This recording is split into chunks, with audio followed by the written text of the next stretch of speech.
Boo. Alright. It's just like old times. That brings back fond memories. That's right. You're welcome. We're here. That was good. That was good. Hello, everybody.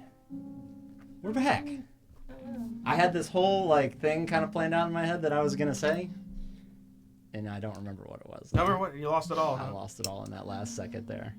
You're welcome. Hi, everybody. I guess. Welcome back. Yeah. So I guess I can say after a year and a half, welcome back. Yeah.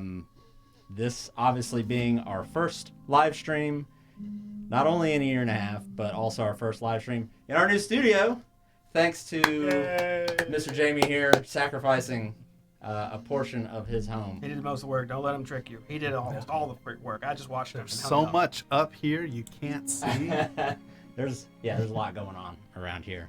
That being said, I would be shocked if we don't run into some sort of technical difficulties today. Also, this being the first time we are here, I'm not going to be looking at chat probably very much this evening, but I know y'all will probably be. So if chat, y'all would let us know if there's any adjustments that need to be made to the audio, if anything sounds off, too loud, too quiet. We should be able to adjust that on the fly. That being said, what's up? Hey, everybody. Hello. Hi, JD. Hi. Who's doing the recap? Oh, should we introduce ourselves again? So we haven't live streamed like this in forever. Yeah, who even are you people? Not the characters, us. like us? Yeah, like us. Hey, I'm Jamie. You've probably seen me a lot because I do the Witchlight stuff all the time. There, done. I've got legal stuff. I can't. That was a good introduction. Whoa. This is my beaten stick, just in case I need it. I am JD. I will be the dungeon master for this campaign. I was just in his Avernus campaign that we also ran on this channel on Mondays that we just wrapped up. Fantastic job DMing that, by the way. Now you get to sit on the other side of the screen. I'm ready to be a player again. I'm super excited. Who are you? Jeez. I don't know. Skip me. I'm James. Hello. What else do I need to say? Have you ever played with us before, James? This is my first time playing with you guys. Liar! Ever. No, I was bull. there in the kitchen when the hand-drawn map, and played a couple of times since then. Yeah. Looking forward to Castles getting and back. Crusaders. Yeah. Looking forward to playing with this person who has not introduced themselves yet. Which brings us to our next point. We're getting it. Heyo, point. Yes. Hello. I'm Mike.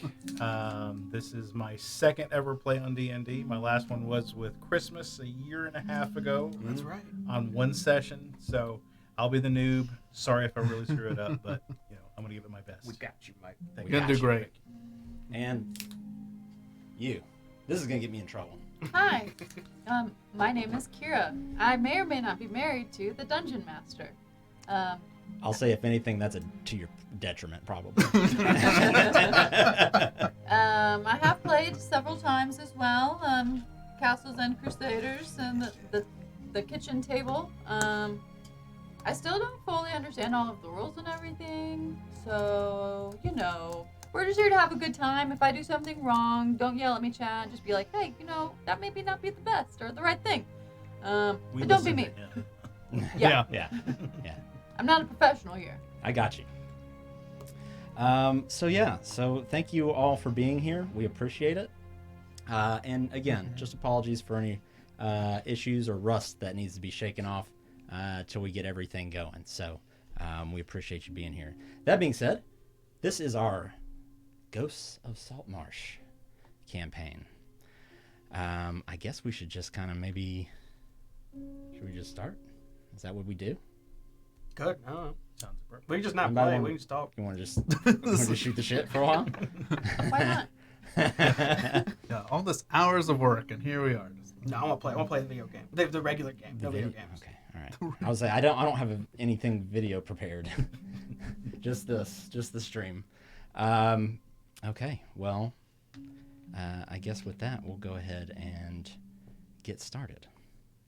So, as I said, welcome to our Ghosts of Saltmarsh campaign, Session 1. Nestled on the coast of the Sea of Swords, hundreds of miles from the nearest city, lies Saltmarsh, a once sleepy fishing village now grown into a bustling, vibrant community filled with colorful characters and hidden secrets. Saltmarsh might be encrusted in sea salt and reek of fish, but there is gold aplenty in the coffers of its citizens. For more than a century, the ships of Saltmarsh have worked the rich fishing grounds along the coast. Trade ships from near and far have been using the docks to unload their goods, and lately, more ships have come to call as the dwarven mining operation grows only a few miles to the south. As a sleepy backwater town, Saltmarsh has long been an ideal market for illegal goods. Pirates, agents of the nefarious sea princes, and wealthy nobles looking to evade the crown's taxes have all helped fuel a bustling local black market. Some fishing boats meet ships at sea to load and unload illegal goods, while other cartels conduct business at isolated points along the shore near town. Most locals see smuggling as a victimless crime and resent the crown's growing insistence on cracking down on it. Saltmarsh, though remote it might be from the large cities of Neverwinter and Waterdeep, is entering a new phase of life as it reacts to its growth and the Crown's plans. The Lord's Alliance wants to expand the town's port and make it a prime location for trade with the world beyond. Naturally, not all of Saltmarsh's residents feel the same way about the recent developments and in and around their community, which is the key issue that affects their lives and their livelihood. Certainly, no one wishes to see a resurgence of the vicious and bloodthirsty sea princes, but many would like to see Saltmarsh return to its old way of doing things, arguing that the town has survived for a century by sticking to its original priorities. Their loyalty to the crown runs second to their desire for peace and quiet. And although Saltmarsh has not played a large part in the greater goings-on of the Sword Coast, its importance cannot be overstated. Unbeknownst to its inhabitants, the future of Saltmarsh stands on the edge of a knife. Ruthless smugglers guide their ships to hidden coves, willing to slit the throat of any who cross their path. Rumors spread of drowned sailors lost to the tides, stirring to unnatural life, animated by dark magics. While Saltmarsh slumbers, the evils that seek to plunder it grow stronger. It is now more than ever that heroes must arise to keep safe their home and their people. Now, our story begins on a Saturday, the 20th of Tarsak. It's a beautiful sunny day. A lone half-elf, having received an invitation to a large celebration, is making their way through the town toward the Empty Net Tavern. James, would you care to describe your character? Yes. My character's name is Redimir. He is a half elf of some, he's got stuff going on. He's pale skin, dark hair, jet black. It's got some white streaks in it. It's a little bit longer. Kind of a slim profile. Looks unassuming. I am just wearing like normal people clothes. I am not in adventure mode, so I just have like clothes that you would wear after you were fishing all day and did that, and now you're going to a party. So Okay.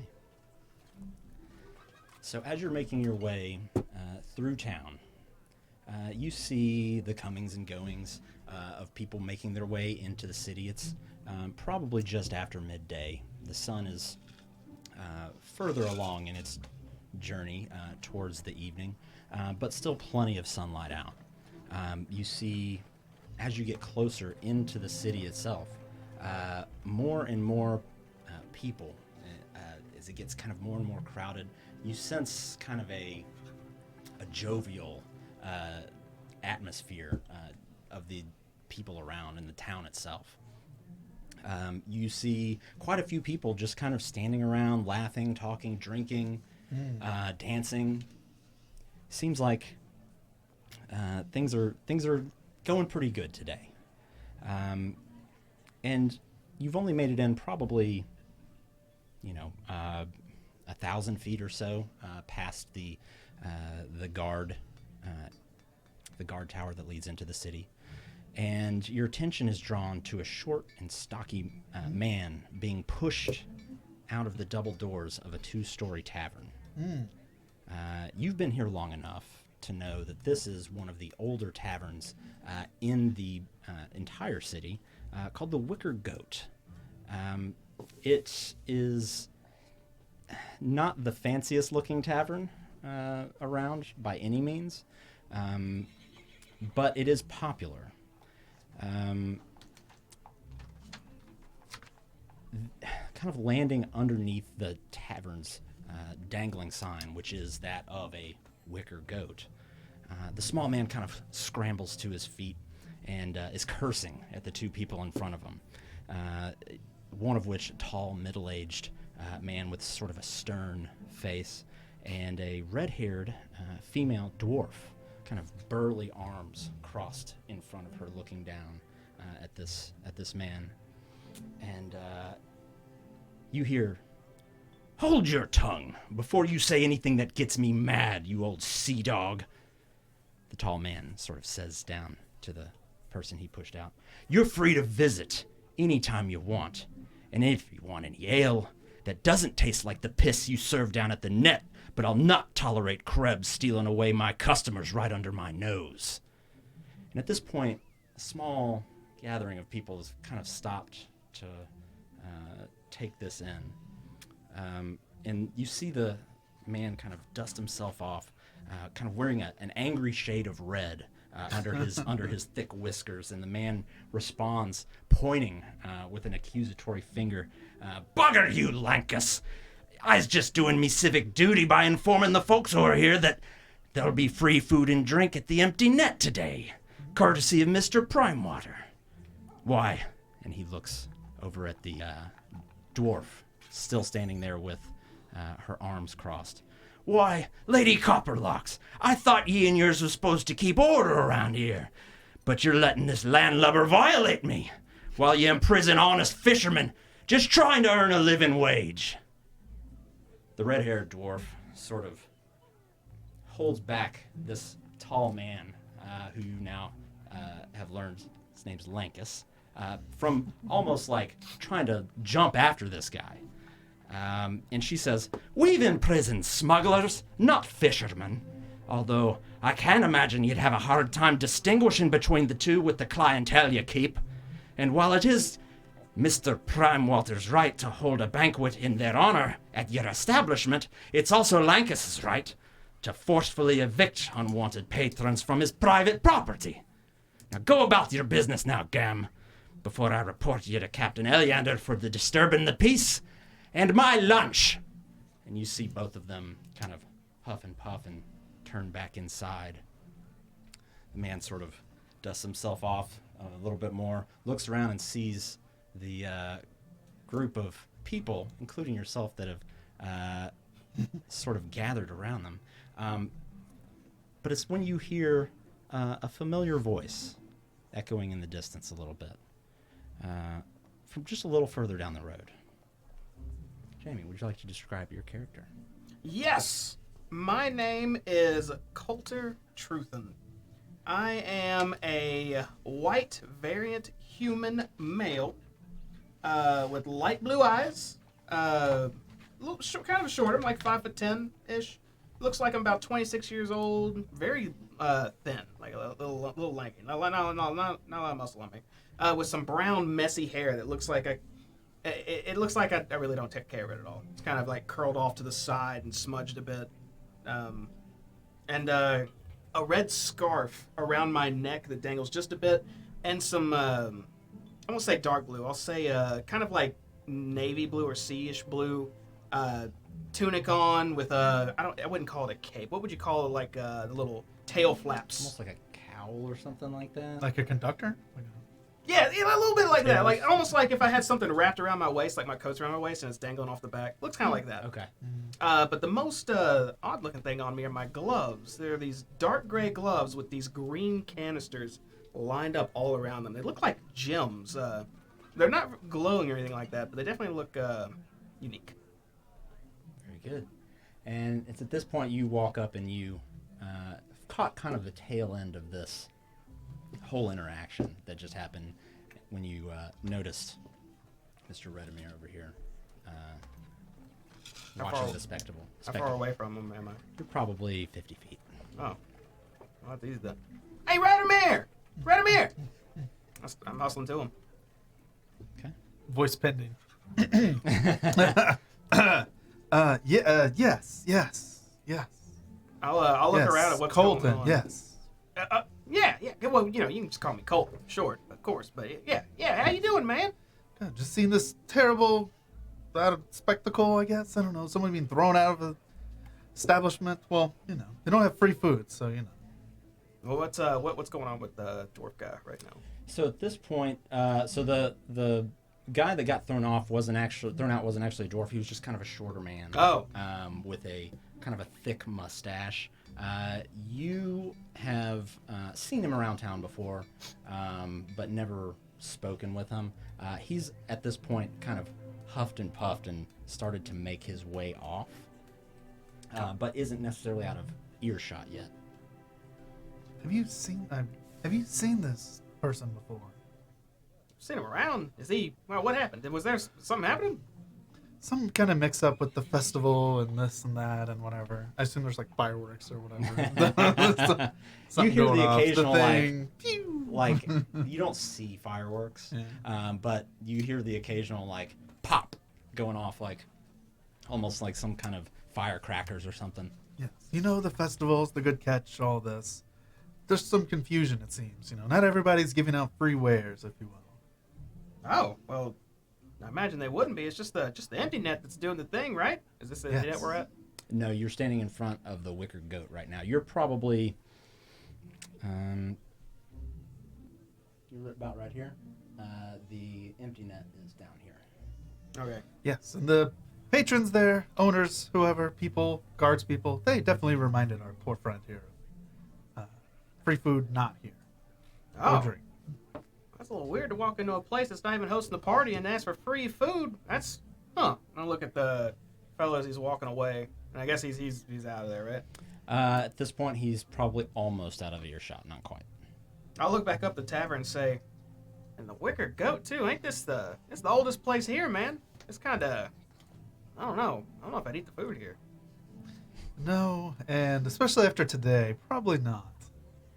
And you, Colt, would know that the Wicker Goat sort of caters specifically, well, not specifically, but more to like the dwarven miners and like the town guard and stuff like that. That's mostly who frequents there, whereas like the Empty Net is kind of more towards like the sailor and fisherman community. I'll say to Redimir, this place kind of, it's more like a, I don't know, I wouldn't call it a business place, but only like, they help out the dwarves. I see that a lot, and they help out the town guard. It's not like, just random people just kind of go in there and eat. If you walk in there like that, you'll probably get a bunch of eyes on you. You know what I mean? So, I guess that's what that guy did. I'll look back, I guess that guy's gone now. Yeah, he is. He's kind of disappeared into the crowd now at this point. That it's almost like you're at the fair or something. Like not everybody's necessarily going the same direction. Everybody's kind of weaving in and out, but there are definitely flows of traffic of the people. I have a sudden panic and I check my pockets. Have my goods? Everything seems to still be where it's supposed to be. Very convention-based traffic. Yeah, exactly. Yeah. Yes, well, the party's at the Empty Net, right? I got your invite.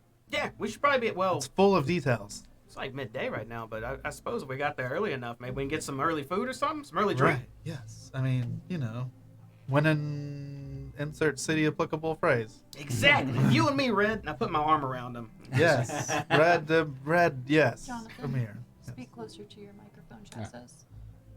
Oh, you caught that. I was busy role playing. I wouldn't even look. Thank you. That's that's what I need. That's what I need. Thank you, Kim. I guess let's. I start moving them towards the empty net. Okay. As you continue towards the Empty Net, the crowds actually do continue to become increasingly more dense, but not so much that you have any kind of trouble walking side by side. And eventually you find yourselves standing in front of the Empty Net Tavern, which looks like this. Stunning. So just to give you a brief kind of rundown of the building itself, it's a larger two-story building that sits just off the shore across from the main Saltmarsh docks, the main harbor. And the tavern itself is partially supported by stilts driven into the harbor waters. And this stone and wooden building has a noticeable layer of sea salt kind of caked onto the exterior. And there appears to be a few shingles missing from the roof here or there that have been since covered with either new shingles or some kind of tar or like a piece of wood or something.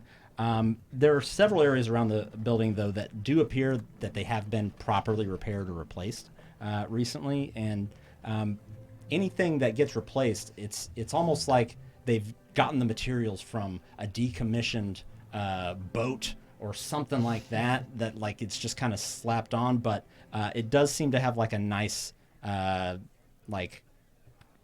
guess like coat of paint on it. It doesn't look like run down by any means. And so despite its kind of weather-worn appearance, the tavern does have kind of a certain charm to it. And as of now, several groups of people have now kind of gathered around the outside of the building, and they're enjoying the free ale that's being served from multiple makeshift bar tops that have been constructed on the western side of the building. And you notice there are quite a few of these scattered around the area. And the crowds do continue to extend up the stairs and onto the wooden decking that extends over the water as well. You know a little bit more about this, but you just kind of word of mouth have heard that, this place is somewhat known for being kind of a haven for smugglers, mercenaries, and sometimes even pirates that you've heard. But the current atmosphere kind of denotes more of an air of sophistication that isn't usually associated with the Empty Net. Wow, let's excuse me. Yes, let's see if what's his name? Crabs? I don't know. Whatever his Crab. name. Yeah, let's see if we can get some drinks as I try to get out of your arm grip. Oh yeah, I went home no way, but yeah, I'll let go. Well, then I just look goofy doing this for no reason. He should be here. I think he runs the place if I remember right. So Sure, yes. Maybe they have a good stout. Who am I kidding? It's probably all the same. yeah, it's pretty much the That's same. It's okay. Yeah, and We're here. Looking around, there's like I said, there's no shortage of spots where you could pretty easily just go up and grab something to drink. See the shorter line?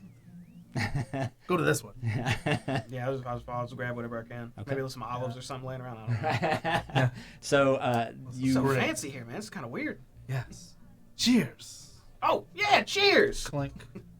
No, if anyone else is nearby and they just have a mug in my face, I'll just say cheers and hit theirs. yeah, a couple of people that have clearly had a little bit. They've been here for a minute. They kind of and they turn around and go back to their merriment. One of the groups behind you, though, kind of turns around and looks at you and kind of taps you on the shoulder. Hey. Oh hey, man, how are you? Yes, hello. Good. What are you doing? Well, I'm having myself a drink and I'm hanging out with my buddy Red. It's a good day today. Oh, me too. Yes. And then it's like he got distracted and then he just wanders off without saying another word. Saltmarsh, the greatest. It's nice meeting you, man. Stay safe. He disappears into the crowd. Look at that. Everyone's having a good time. That Yes. guy looked like he's on another planet, but he seemed happy. I know, and you were saying to me that this is too early to drink. Look at this man. No kids. He's already drinking for tomorrow. He's opening a savings account of alcohol. Yeah. So are you trying to make your way up to the actual... Oh, yeah. It's tavern? after we got our drinks, I want to go right inside. I actually want to look for anyone I know. I'm gonna Okay. look, and if I want to yell at them across the way if they're out there. Okay. See 'em. I see as- Colt wandering away, and I just follow him. as you're making your way sort of through the crowds and toward the actual building itself, you see standing at the bottom of the stairs is a pretty somewhat tall half orc. standing at the base, and he seems to be like checking people's tickets and tearing them as they make their way into the tavern interior. And standing next to him is a young woman leaning against the railing, gently clutching a silver-looking amulet hanging from a necklace, and just kind of running her thumb across it. Mike, would you like to describe your character for us? Try to keep it short. It's a long one. You will see a young, early 20s, bright-eyed, half-orc male, light seafoam green skin, pierced pointed ears, bright green eyes. On his forehead and nose, some ornamental scarring and piercings. Jewelry looks old and worn, not particularly valuable, monetarily speaking. His black hair, long on the top, short, shaved sides and on the back, kind of like a lazy mohawk. He's got some dark brown shorts under a utilitarian, like split apron. Pockets up the sides, gold buttons. Kind of looks like he tore them off captain's jackets or something like that. A thick belt, a few little trinkets hanging on leather cords, a formerly white shirt, worn, now sleeveless, on the shoulder cape over his left shoulder. It's dyed about the same color as his apron, dark brown.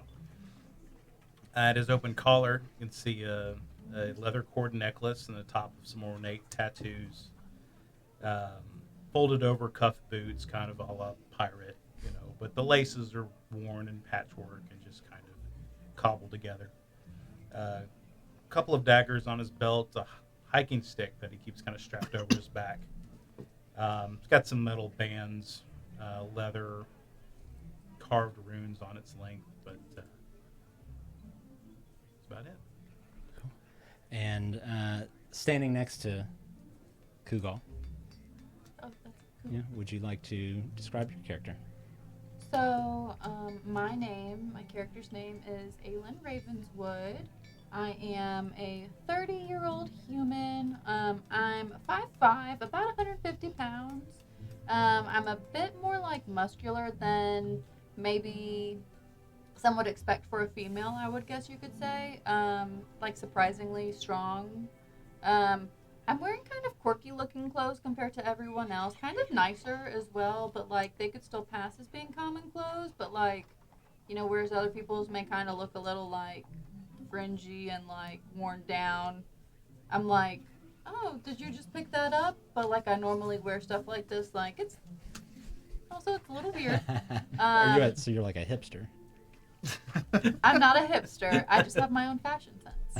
I have a stunning necklace on. Stunning necklace. Yes, it's beautiful. It's like a cloud with like 3 little lightning bolts coming down from it. It's truly beautiful. I have a very, very light tan for considering the like area. Auburnish brown hair. Long. It's more brown than auburn. Mm-hmm. Blue eyes. Forgot blue eyes. Yeah, I got blue eyes. Got them striking baby blues. Yeah, and that's me. Perfect. So you see through the crowd as you're making your way up, these 2 individuals standing at the stairs. You've seen the half-orc around before. Never had a conversation with them or anything like that. But Aylin, on the other hand, you are familiar with. You see her standing next to Kugal. Perfect. How far away? Not far, probably 30 feet at this point. Aylin! Hey, Aylin! Hey! I'll wave a mug in the air. Hey, Cole. You know this person. Yeah, man, that's Aylin. She's a curious one. I'll tell you how we met later. Aylin, what are you doing here? And I'll start just approaching. I'm waiting for you to, so I'm not wanting to. Hey, Cole. Hey, have you guys met? Oh, hey, buddy. What's up? I've seen Sorry. you around. Where? I don't know, around, man? Like on the dock sometimes? Okay. Well, nice to see you. Do you need this? Yes, thank you. Well, are you... It's official. Oh, Yeah. are you... they're like right next to each other, right? Yeah. Do y'all know each other too? Oh yeah. Oh, This is Kugal. oh, y'all good friends? More than friends? We're friends. Red. It's okay. I He's brought my technically- boyfriend. It's all good. And I put my arm on Red. You're really good at this, aren't you? It's a good day, Red. Lighten up. Kugal's actually he actually stays with me. He's like a tenant. Oh, you work together. Yes, yes. Oh, that's cool. Very fortunate to be a part of it. So y'all, I guess, yeah, y'all are here. Are you the ticket people or something? Or I'm not a ticket person. oh, Is there I'm a line just- of people behind us now? yeah. I mean, if there is, I'm ignoring it completely. There's a couple of people that have started to gather, but they seem to not be in any kind of rush at the moment. Oh, okay. Continue, yeah. All right. I'm Well, not a ticket person. I was just keeping Kugal some company right now. well, are y'all out like eat and drink and stuff? You I am. you would be, yeah. I mean, on the job, don't want to be excessive, but Oh, I got you. You were wait. What was your name one more Yeah, again? yeah. You turn around and there's like a mug behind you on the railing. Yeah. Yes. Kugal. Kugal. Kugal. Kugal. Got it. All right. I don't forget Kugal. names You'll that get it. well. I'm probably good at it. Who's that? Oh, this is Who's that guy? Redemir. Redemir. Redemir. That's right, Redemir. Sometimes I call him Red. I don't know if he likes it. Are you okay with me calling you Red? I should have asked. It's alright. Yeah, and look at that. He's totally fine with it. That's why I like him. He's Oh, agreeable Red. and he's a good listener. A good listener, Yes. right? Mm. Doesn't look terribly red. No, he ain't that red, is he? He's pretty, actually, kind of pale. No offense, Red. It's my silver eyes. People mistake them for red. Oh, I got you. Get a drink or two in, and then it'll be red. Yes. Well, I guess I'm gonna go check this place out. I think this is some sort of this is a celebration, kind of, a little bit of both. You don't hear about the boat thing that happened? I should probably actually. I'll turn around. Oh, sorry, everybody. I'm I'm gonna go inside. If y'all want to come with, do you have to stay here? Do we? They seem to like. You kind of have to hold your station until your relief comes. They seem You're to be not necessarily bound. working here. Well, yeah, They but I like know, work but- here. They're part of the place. Well, I mean, I'll go in and we can see. Well, like, she's not some part of the food. place. Labor. She's management. She looks like Oh, she looks like she runs the. At owns this the point, place. some dude that's just already completely plastered walks up with a ticket in his hand and just like duty calls, Kugal. There Well, you you go. got an early start, didn't you, Bucko? Have a good night. It's gonna be great. And then he says, Saltmarsh! And then you hear like 3 people, like from various areas in the distance, like, hey! To Saltmarsh. I want to be the fourth and say Saltmarsh. Yeah. Yeah! I'll like him. Yeah. Still just holding a mug in one of my hands, I And think. he kind of stumbles up the stairs, really relying on that railing, but makes it up onto the deck and kind of staggers into the. Well, Alan, Kugal, y'all are welcome. I know you're working, but if you want to stay and you got to look after him, that's cool too. But we're going to go in and kind of hang out, get a lay of the land now. I guess we're going in. Have a good night. See you later. How's Kugel's beer look? Does it look? It's warm? like it's about half empty. Does it look cold, warm, hot? Hard to say without Hard to like say. sticking your finger in it. Please don't stick your finger. I do. I cast Ray of Frost at like 1/100th of a power level and just like tap it, but I don't want anybody to see what I'm doing. Make a sleight of hand check. First roll. You got it. Sleight of hand. All right, we're gonna make it happen. It's a 12. Yeah. So you kind of manage to almost make a distraction with your other hand with your drink in it as you go down. Cool. Make a perception check.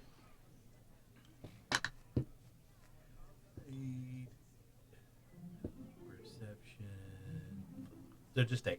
Right. Yeah. So you just kind of see Red almost kind of lean in towards you a little bit, but you almost just kind of pass it off as he's almost It's a kind of stumble. stumbled a little bit. Just don't. As you make your way up the stairs. But next time you go to take a sip of your your ale, it's like frosty cold. It's good. Aelin, what are you doing? You staying, hanging out, or are you going in with Colt and Red? Kugel, I'm gonna go ahead and head in with the guys. I got this. If you need anything, just like shout crazily and Yes, ma'am. We'll do. man. He said, man. Kugel, we're friends. Yes, ma'am. Okay, I'll see you inside. Okay. I would whisper to Colt, like, who is this? Who is this person? They work together. Wait, which one? The lady? Yeah. Oh, that's Aelin. She's You say that like I should know this person. she's like one of them holy people. What are they? She does like, Like a priest? Well, no, she like it's like medicine and stuff. I don't know. I think she helps people. Apothecary. Yeah, maybe something like that. Hey, truth be told, I don't know her that well, okay? But she's nice, okay? That's all that matters. Well, you were fooling me. It sounded like you. Well, actually, no. Never mind. You just give him kind of this 1,000-yard stare. As you make your way into the building itself, you are able to kind of look around, kind of get the lay of the land, and you see that, I mean, from top to bottom, wall to wall, this place is absolutely just nautical themed from top to bottom. There are multiple fish mounted up on the walls. There are oars kind of crisscrossed across each other. Let me pull this It's like up Peg here. like pizza or something like. Fish and boats. boats Joe's and Crab fish. Shack. Yeah, it's Joe's Crab Shack. Let me get this. Want to make sure you remember you're by the water. Uno momento, por favor. I thought this place was kind of a ruffian. That's what I've heard, at least. Well, it's one of them celebrations. It look like they Kicked all all the ruffians out. all the fancy people are here. I think what was that councilman's name? Gellin? I think it was Gellin. Jello. Gellin something. What was his last name? Hold on, let me think. It was Don't know a Gellin. Prime Water, right? You know that name? Maybe. I don't know. Oh. But I'll get back with you if I do. He's throwing the feast. Yeah, that's right. Oh, the Prime guy. Yeah. Well, I know of him. Heard his name. So it doesn't surprise me. And I It's, respect his money. It's a bit fancier here than normal if he's throwing something here, I guess. This is for, I told you I'd tell you. Well, let's get a seat. I want to sit down if I'm going to talk about all this stuff. I'm going to look around. Is there anywhere to sit? Yeah. So now that I have actually my proper thing pulled up here, my apologies there. I knew there'd be something. Just to kind of give you a little bit better description of the interior here. So as you enter, you're greeted by the warm glow of lanterns that hang from the walls and ceiling, casting this flickering light on the dark wooden tables and chairs. The air is filled with the scent of salt water, fresh seafood, burning wood from the fireplace that's crackling in the corner nearby. You know the tavern's a popular spot for sailors, fishermen, adventurers, really everything. And the walls, as I said before, are adorned with old maps and charts. And the bar is lined at this point with bottles of various spirits, including brews and ales that you've not seen before. The bartenders look to be friendly and quick with a smile, and it looks like they know how to mix a mean cocktail. The patrons in here seem like a pretty diverse bunch, ranging from grizzled sailors with like weather-worn, weather-beaten faces, to curious individuals who just somehow happen to get a ticket to get in here. The atmosphere is lively. Laughter and conversation fills the air. And the occasional shanty or ballad is occasionally sung from various areas of the tavern. In one corner of the tavern, though, is a small stage that has been assembled. It's not normally here, where there is a bard up there kind of performing. But overall, it's a pretty welcoming and vibrant place. You see, actually, as you walk in, Gellin Primewater. And he kind of briefly makes eye contact with you and says, "Oh! Coulter! You can call me Colt Gellin. What's up, man? Colt! I'm so glad you're here. Oh, it just fills my heart." I'm glad to be here He comes too. up and puts his hand on your shoulder. Yeah, I'm all into it. I put my hand on his. I start patting it. And he kind of like, you see him kind of glance at it, but is, "We've got a table just for you." And he sort of like moves almost like, he doesn't, like, he just like, "Don't touch." But the smile, the toothy smile never leaves his face. He says, "We have a table set aside just for you and your, Redimir, yes. yes, I Oh, know that you had one guest. Oh, this is Aelin. We're good buddies too. I was hoping she could come along. And he Are there more sort of chairs? turns around and he says, "One moment. Yes, absolutely. Anything for you." And he turns around and leaves, and you kind of hear him, like, you can't really tell exactly what he's saying, but he's kind of yelling things, and you hear the word chairs and move things around, and you see a couple people kind of get up and get moved to Can I another Can area. I shout at him? Yeah. Hey, can you get actually 2 more? I got another coming, maybe. Absolutely. Table for 4. And so you see him, and you see a couple of actual other staff from the tavern run over and begin to help him maneuver chairs and Man, things this like is that. too fancy for me. I don't know what this is all about. Colt. Yeah, what'd you is do? it normally like this anywhere you go? No, you- no, not at all. Wow. Did you pull favors for this man? Like, Are people like this to you too everywhere? no, I hate talking to people. I have to fix his boat, but I'll tell you about it in a minute. I Oh, guess. that was a joke. I'm turns back sorry. That around. wasn't great. Who are the other people coming? Well, I got my new friend Kugal. Kugal coming. Kugal. He's a kind of a half what do they call half looking orc fella. You can see if maybe someone can take his shift early. Oh, you got anyone that can do tickets for a bit? Wait, he works here. I He think could so. be Does he your. work here, Ayla? Is he your employee? Who's? Yeah, he works here, but he's He's doing a favor. Actually, do you know where Kreb is? I'm sure he's around here somewhere, but quite busy. I'll handle for Colt anything. I will take care of it. Hey, look at this, man! Wow. Cool. And You're a good guy, Mr. Primewater. Who's responsible for his I-9? and you see at this point the table has been kind of rearranged and set with 5 chairs around it. Oh. And one of the staff walks over and sort of ushers you over toward the chair or towards the table. Hey. 5. I only asked for 2 4. extra. Oh, maybe they got some surprise guest or something. I don't know. But I feel like I'm like an asshole. I hope we're not taking seats from somebody. I feel like I'm with a celebrity. I'm you're not telling a me. celebrity. I just fix boats and Right. then I fix boats. There's I've not only much seen to him it. fix boats, and now he's like, I run Saltmarsh. Well, let's sit down. You know, I they mean- did all this. I'm gonna take a seat. Let's I've enjoy never it. experienced service like this anywhere. Can we get bottle service, do you think? I don't want to push my luck, Redmere. Man, this is kind of weird. I'll have an old fashioned. That- I say aloud to no one. I'm gonna sit at the table. So panning back over to you, Kugal. A few minutes have come and gone since they made their way into the tavern.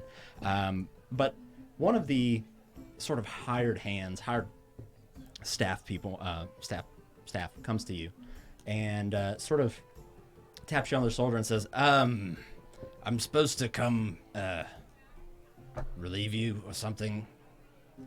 Oh, great. You're taking over the tickets then? I hope that's what they meant. Okay. Am I going somewhere? Some bigwig, I guess, has a table they want you to go sit at. I will look for the big wig table. I don't know. I'm looking for big wigs.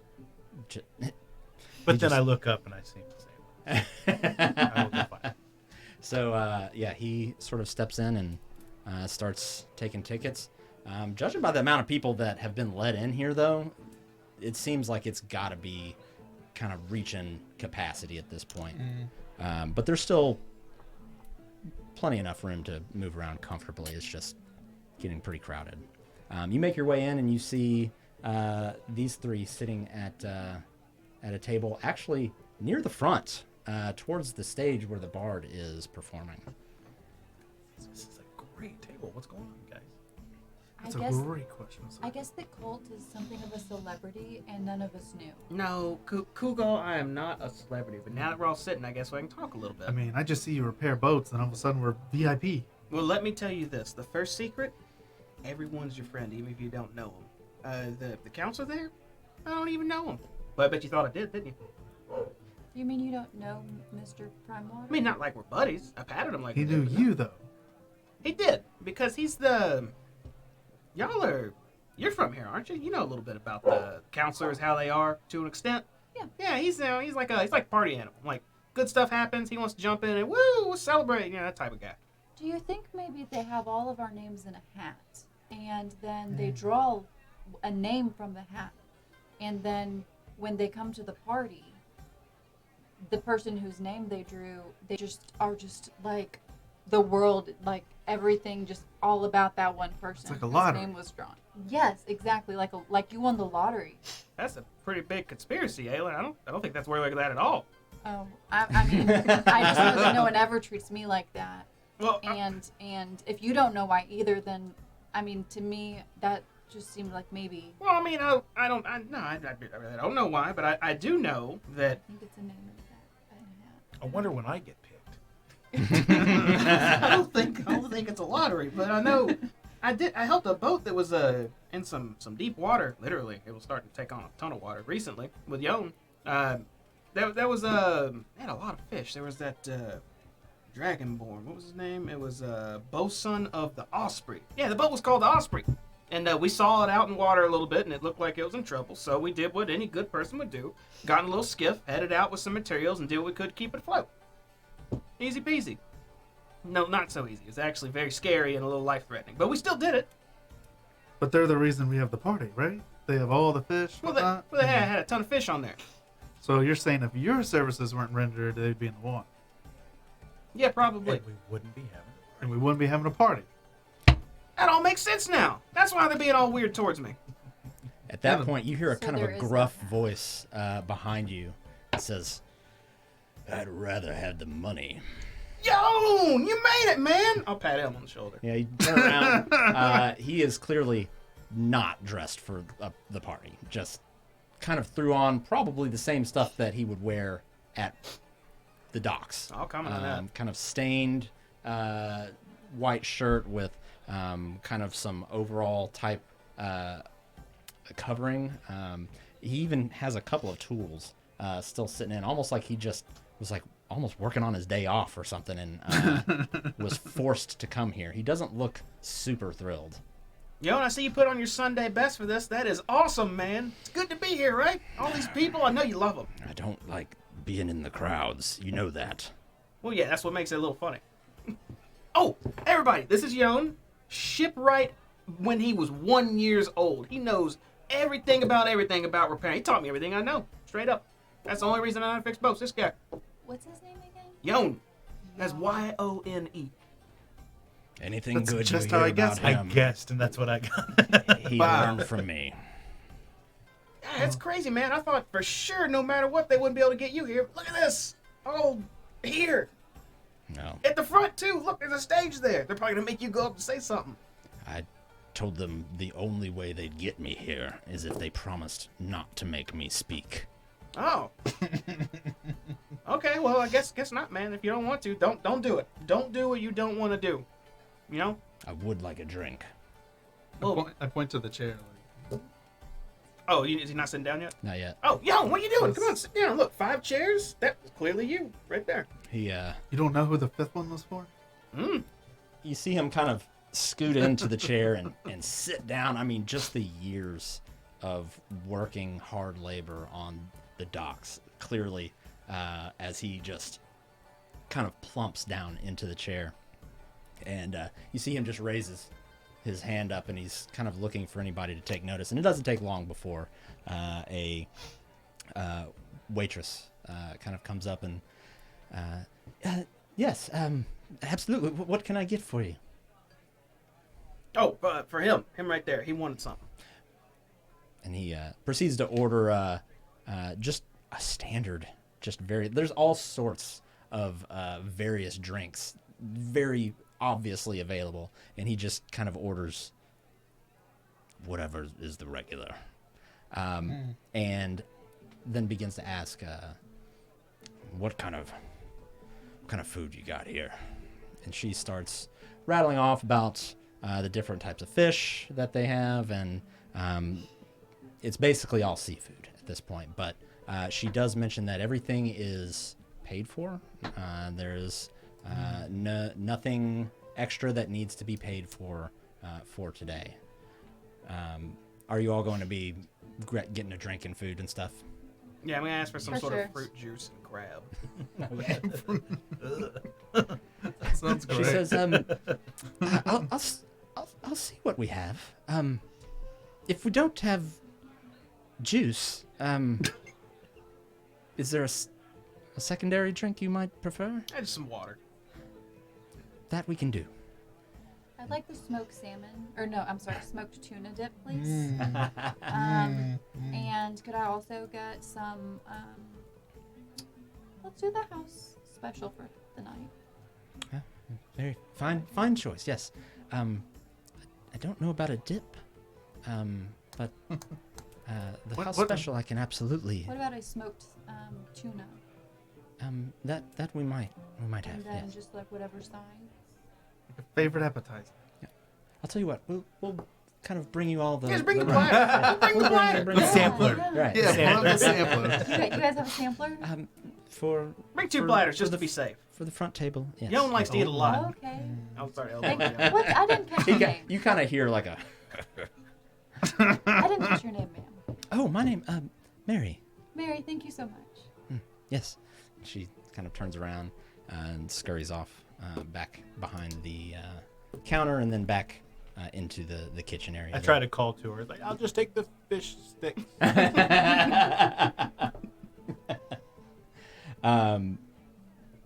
We'll just have Mr. VIP order for you. Looking around, That's probably a better choice. I don't want to be a VIP. That's weird, man. I look around for a banner that has Colt's name on it. you don't see a banner with Colt's name on it. There are like streamers and things that have been hung, but nothing like monikered or anything like that. As you're all sort of sitting there looking around, you see that inside here, in addition to all of the festivities and the food and drink and all of that goodness, there are also multiple tables where people are sitting down and looks like they're playing games, like betting. You see card games, you see dice games, and it looks like there are a couple people that are kind of walking around and actually sitting down at different tables and offering to play games and things like that. Is there gambling going on here? Y'all see this? Definitely looks like they're doing something with games. Yes, card games, various. Huh. Win a coin. Pretty normal around here, really. Yeah, but there's a lot of it going on at a celebration. That's wild. I want to do it. Y'all want to do it? I wouldn't. Do you have anything to gamble with or on? I got some Cards. coin on me, and I'll hit my pouch, and you hear it jingle when I slap the pouch on my side. Maybe you don't broadcast. What's the... Well, you know, I know the worst that could happen, but yeah, it's okay. Look, it's a lively place. You think someone's going to do some weird stuff at a place like this? Don't answer that, but just assume that they are. Do you have any cards? Got any cards? Something to gamble with. Something like dice, cards. You see the people that are like kind of walking around. They have kind of like an apparatus that is not strapped to them, but they have things like dice and cards and things like that actually. Well, they got all that already. So what do y'all think? I want to go play a game. A little bit of gambling, a little bit of gaming, and Sure. we want to find some. Can we call a person over? Yeah. If you Look at wanna- that. They we come don't to have to us. move. Dealers for hire. Dice Man over here. You see one of the ones. They were kind of in the middle of a game, but they just finished up. And as they stand up, you call out to him and grab his attention. kind of scurries over to you. Yes, would you like to play some games? Oh, we would. What type of games do you have available? The man himself is kind of a larger individual, sort of medium length, kind of golden reddish beard, short hair, and kind of jacked a little bit. But he says, "Well, we've got a few games we can play. We've got 21, pretty standard fare there. Heard of that one. We've got Crown and Anchor, very fun. Heard of that one too. Dice Not much game. And the third one, just he kind of leans forward. Good old fashioned arm wrestling. Arm wrestling. I ain't doing that. Hell, no way. I looked at Kugal like, Yeah, maybe Halen or Kugal. I don't know. yeah, you guys, you're jacked. Yeah, you I'll look, try and arm wrestle you. Very well. So he kind of How much is it? Or is it free?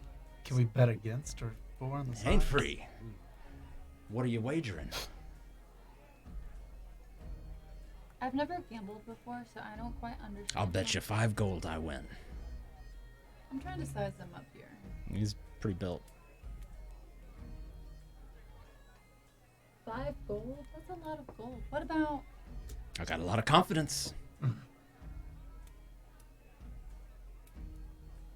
Who looks more jacked? you Just sitting 5 here and gold there. against. Come on, look at the lady. That's a little much. 2-to-1 odds if you're gonna do 5 gold. Yeah. Can we take bets on the Make a side? persuasion check. With advantage, since you're sitting at the head table here. Ooh. Actually, not good at this type of thing. I'll You say got that it. is one of the head tables. There's a couple tables kind of up here. I rolled 14 twice. Nailed it. My persuasion is 14. He says, "All right, I'll take those odds." Ah, there you go, Halen. Look at that. So if you win, I owe you 5 gold. If I win, you owe me 10 gold? Is that how that... Okay. Yeah, I want to do that. I'll do a side bet and say 2 gold that she wins. Can we do Just that? standard odds. Can we side bet? We're Yeah, not can going we to be side getting bet? into all that now. We're not getting into all that now, Red. You gotta keep it cool, man. I'll bet you I've 2 got gold. games that we can all participate in, but let's handle this first. And he kind of leans over, puts his hand out. You grab it. All right. Oh, yeah. So whoever gets to 3 first wins. We're gonna have a contest of athletics. Okay. So It's arm wrestling. Oh, that's when they lock arms and they gotta shove the other one's arm down. When you say to 3, what do Test you of mean? strength. 3 wins. Oh, okay. Okay. So make an athletics check. Pipe. 10. 1. So that natural 1 actually, you catch him completely off guard and actually get him almost all the way down, and he's like sitting here fighting to just make his way back up. Make another athletics check. Yeah, a little more. Halen. Just push it down. Yes. 14. 2. Oh, As you slam his hand down Yeah. on the Like I heard table. his wrist break. And he looks in complete and utter shock. Oh, what? And it's like he's sizing you up again, like looking at your arm. I don't know what to say. It's all I'm technique. kind of strangely strong. I maybe should have mentioned that. You see him get a little frustrated, and clearly. Let's say we play a different game. Yeah. 10 gold, please. He reaches in his pocket and I wouldn't yeah. mind trying some dice. You want to do some dice? Yeah. Yeah, let's throw the dice. How do all we do right. the dice? Crown and Anchor is the game. He reaches into his kind of pouch here and pulls out a game board Ooh. here, which is just a tablet, like a wooden tablet with the numbers 1 through 6 inscribed on it. How many players is this game? As many as you want. Yeah, we all play this one. The way it works, you make a bet. You pick a number, and you put as much gold as you want on it. I've got to match it on my number. We roll 3 dice, and if you get none of the numbers matching, you lose your bet. If you match one of the dice, you even money. You get your gold back. 2 dice, you double your gold. 3 dice matching the number, you triple your gold. I think I'm confused. Pick a What? number, put gold on it. We roll 3 d6s, and however We many. each roll d6s. Nah, he does. No, there's 3 total d6s that get rolled all at the same time. And it has to match whichever number. It's like roulette almost. I've never played that game. Can we bet on multiple numbers? One number. One number. Damn. Actually, you know what? Why not? Oh, okay, so we can't do multiple. All right, well, I want to do... You have to put gold on each of the numbers, though. Okay. I'll do 3 gold on 2. So I And... think I handed you a little circle. Oh, this. Oh. 3 gold on 2. Just an easy start round. I'll ante up a little more. Yeah, I'll do 3 gold as well. 3 gold on 5. I'm going to do 2 on 1. Oh, that's smart. Oh, yeah, put the number there. That's a good call. I'll much do gold? number 4. Oh, here I can. And I hope I didn't mess up my voice. Yeah, that's definitely the game we craps. Yeah. Yeah. I'll do 3 gold on 4. Yes, right there. Perfect. All right. So you did 3. And there's 3, 6, and 2. Everyone mark down when you get a hit. All right. We're gonna roll the first number. All right. You want to roll them? Because I'm rolling all 3. Oh, you roll. Oh, okay. Yeah, he's got it, Yeah, he's got it. go ahead. Go ahead. Come on, big money, no whammies. 2, Hey, look at that. Money already. 4. Yeah. Hey, yo. Hey, Google, we don't win them all, man. That's okay. So he reaches over to yours and grabs the gold. The rest of you, since there was just one, each you got your money back. You I broke don't even. win any money. Break You even. need to. Yeah. Another round. Well, hell yes, another round. This time I'm going 5 gold on 2. And Yeah, I'll do 4. yeah, I'm gonna live on 2. 4 on 5. Yeah. Should we bet on the same number too? I feel like it'd be awesome if we all hit something, right? But our chances, I think, would go down. Yeah, you're probably right. Group versus individual. I'll stay with 3. Yeah. Yeah, I'll stay on 5. Big money, big money, big money. Come on, 4. Come on. No whammies, no 4. whammies, no whammies. 2. Well, there we are. We're sitting even. 4. 5. Yes. 4. 5. Oh! 3. Damn it. So again, Broke everybody even. I got my money breaks back. even. Man, just breaking even. How do we gotta fix this somehow. I wanna win money. So Another go? So I get my 2 back. Mhm. I'm gonna wait for the cards after losing. after losing them. Yeah, I don't feel like we're gonna make much money here. We keep just like It's getting very it back. difficult, yeah. We gotta get real lucky. I mean, it's great for it. Right? And my back. We do one more go cards. What do y'all think? 21. I'm gonna do one more. We do one more? One more. That'd be One more. 3 again. Anybody else? One more 5 gold on 2. You, sir. Stay put. So I've got 3 things out there. Is one of those yours? The orange. So you are playing? Yes. Okay. All right. You out this time, Red? Yes. Come on, 4. Watch him roll 2. 3 5s. Every time it's been a 2 at the start. That's crazy. 6. Oh. 1. Save. See? that was Yes. great. See? It's a shame. It happens to all of us. And he starts reaching out and scraping some of the gold in, minus yours, of course. Well, we won our own money a lot and lost a little bit. That's a net negative. We gotta go to cards. That's okay. Yes. Cards, good sir. Little 21. Mm. So he pulls out a deck of cards, shuffles them, asks you to cut the deck as you do.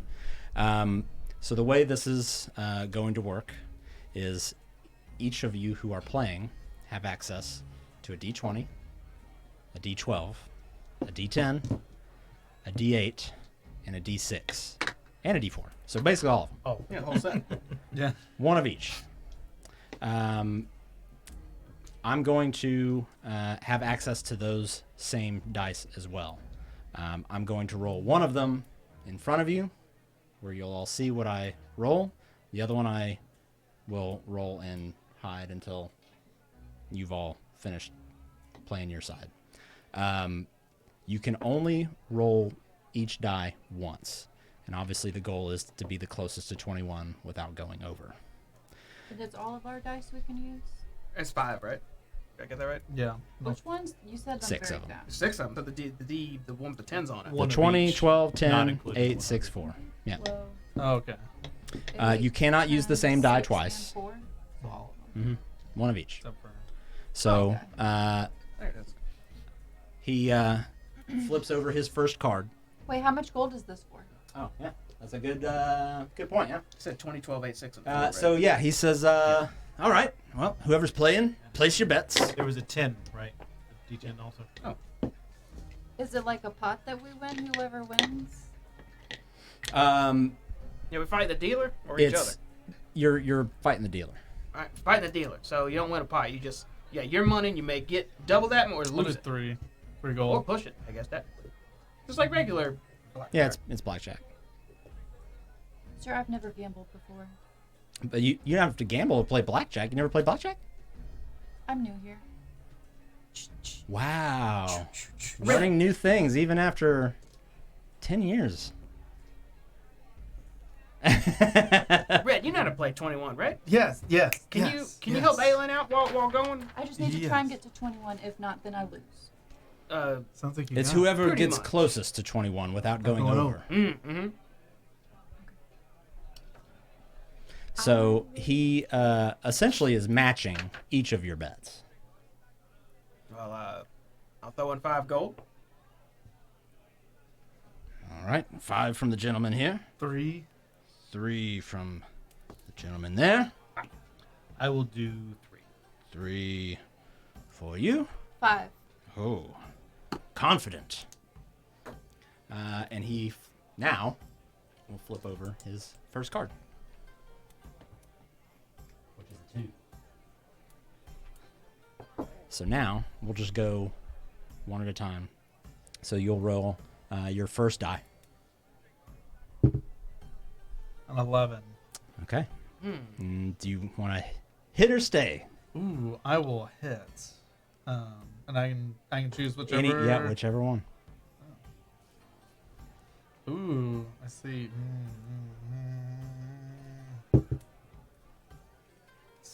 Stay on 20. What is that? 20? 20, yes. All Not right. on 11. Yeah. Well done. And you miss. Ooh, 18. Yes. No, it's to 21. Is that she rolling this one? That's a good one to roll. You got a 75% chance to get something good. You're quick on the math. I handle I it. will step. 19. At a 19.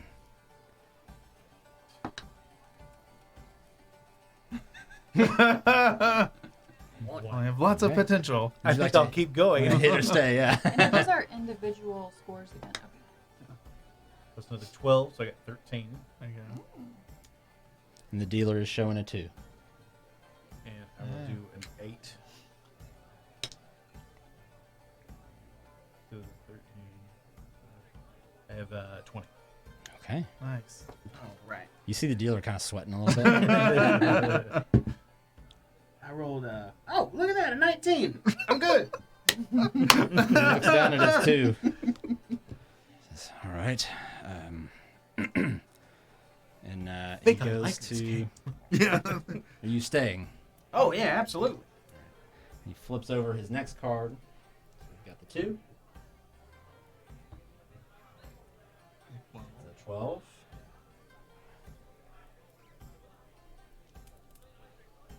He hits again. 14. Should have asked, what do you stay on? You stay on a 17? Yeah, well, he'll stay on a 17. Yeah. What is he at now? I think he's at 15. 15. 15, yeah. Oh crap. Where's yeah. All right. You see him kind of sweat as he turns over this last card. That's a 6. That's a 9. No. He busts. Oh! Hey! Look at that! We won money! He says, Well, first the arm wrestling and now this. All Great.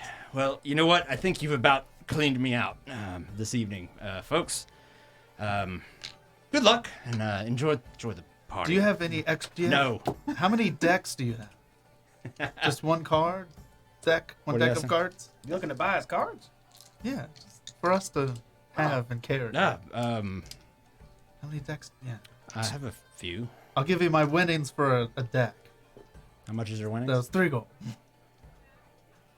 All right, fine. All right, cool. Hands you a Yeah. deck of Yeah. cards. Deck of playing cards. I want That's myself. I try and right. catch another person who's doing the games as I. You. One sec. Let me get my dice back in a row here. You see a few people rolling around, but it's actually about that time you hear a.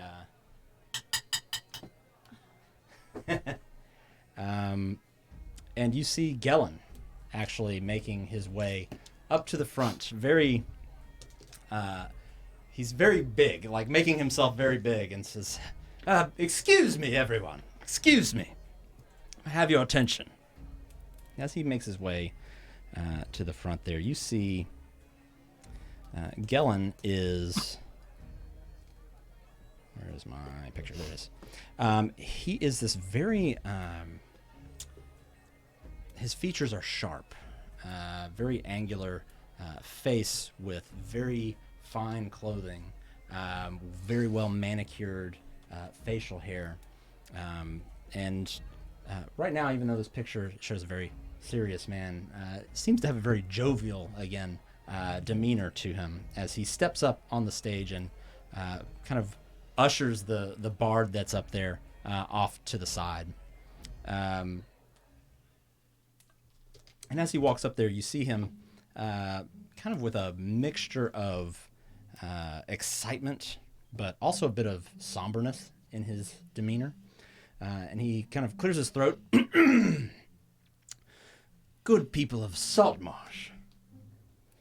You hear everybody kind of just like, he kind of pauses and clears his throat there, and you hear a few people kind of like clap because he wasn't sure if it was like a pause or what it was.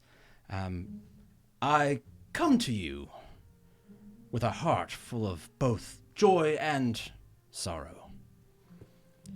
His voice kind of carries out across the room. Our fishermen have returned from their latest voyage with a bountiful haul of fish, and thanks to their skill and determination, we shall not be found wanting this evening. But this success was not without its challenges. Kind of pauses for a moment and looks over towards your table, Coulter, and then you see his gaze kind of go over to Yon. And then you see his gaze go over to another table that's not the next table over, but one further over, where you see another group of people sitting, one of which a gnome with kind of this dark hair. You know to be Jalar, the head of the Carpenters Guild. I want to recognize and commend the skilled carpenters of our town who have worked tirelessly to repair the fishing boat and prevent it from sinking.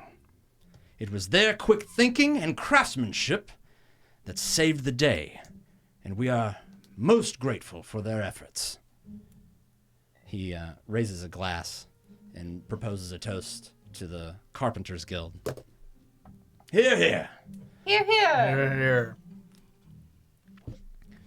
His expression then kind of turns solemn, and he continues, however, this victory comes at a cost. We also mourn the loss of 3 brave sailors who tragically lost their lives during the ordeal. Yorick, Medwin, and Hearn. Let us take a moment to remember and honor their memory and extend our deepest condolences to their friends and families. The crowd sort of falls into a respectful silence. You see a few people kind of bowing their heads down. Gillen continues with his kind of more somber tone. We must remember that the sea can be unforgiving, but it is also the source of our livelihood and prosperity. Let us continue to support our fishermen and ensure that they have the tools and resources they need to safely navigate these waters and bring in the bounty of the sea. Hear, hear! Here, here. I make my voice boom. Here, here. Ooh. You see a few people like turn and look over in your direction. And he seems to take a few moments and just sort of look out across the crowd and smile, almost like he's kind of taking in the moment, but also taking in this, like, how well this all has gone off, this party. You know him as somebody who cares very deeply for how he is perceived. He is a fancy pants. After a few moments, he kind of wipes the ale from his neatly groomed beard, and he turns towards the table where the captain and crew of the Osprey are seated. Captain Gorvad, I'm sure you've recounted the experience countless times by now, and I'm not going to ask you to do it again here. I ask only that you and your crew enjoy the day. But there is another group of people of whom many are unaware that were instrumental in the rescue of the Osprey, its crew, and its bounty. You may not know their names yet, but you should. Coulter and Yon. And you see Yon kind of... Don't sleep, Yon. He's right here. It's Hey. Yon. Yon's here. And yeah, everybody's kind of... Yay! Oh, he was a celebrity. When the crowd's murmuring and kind of curiosity starts to settle down, Gillen continues. When he spotted the Osprey sinking in the harbor, it was Colt who made the call and risked his own life to repair the damaged hull and pump out the water. His quick thinking and resourcefulness in the face of danger were nothing short of heroic. You hear the townspeople all begin to cheer and clap again as it kind of spreads, and you even hear people like outside kind of clap. They have no Start clue getting what they're clapping real about. nervous. You're the man of the hour. And after a few moments of enjoying that applause, Gillen kind of raises his hand towards you, and then his other hand kind of signaling for silence. With that, I would like to ask, Colt, please come up and say a few words. Speech. Yeah, Speech. yeah, okay, yeah. And I'll get up and push my chair, but like stumble a little bit on it. And I'll stare at Yon for a moment and just almost like that. You come with me. He slinks further down into his chair. Yeah, okay, and I go up on the stage. Yeah, Gellin kind of steps to the side of the platform and kind of nods to you and just say a few words. It's going to be all right. Company of a hero. And the sound of clapping and cheering, starting to die down again as you're now standing up there in front of everybody. Hey, Saltmarsh, it's good to see y'all, and I guess meet some of you for the first time. All I did, all I and Yon did, of course, and I'm motioning to him the whole time. We saw one of our own in trouble out there, so we did what any good fellows would do, and we went and helped them, and that's I would expect the same from any other who takes pride in their town. And that's that Saltmarsh. You're great. Yeah, I'll give him away. Woo!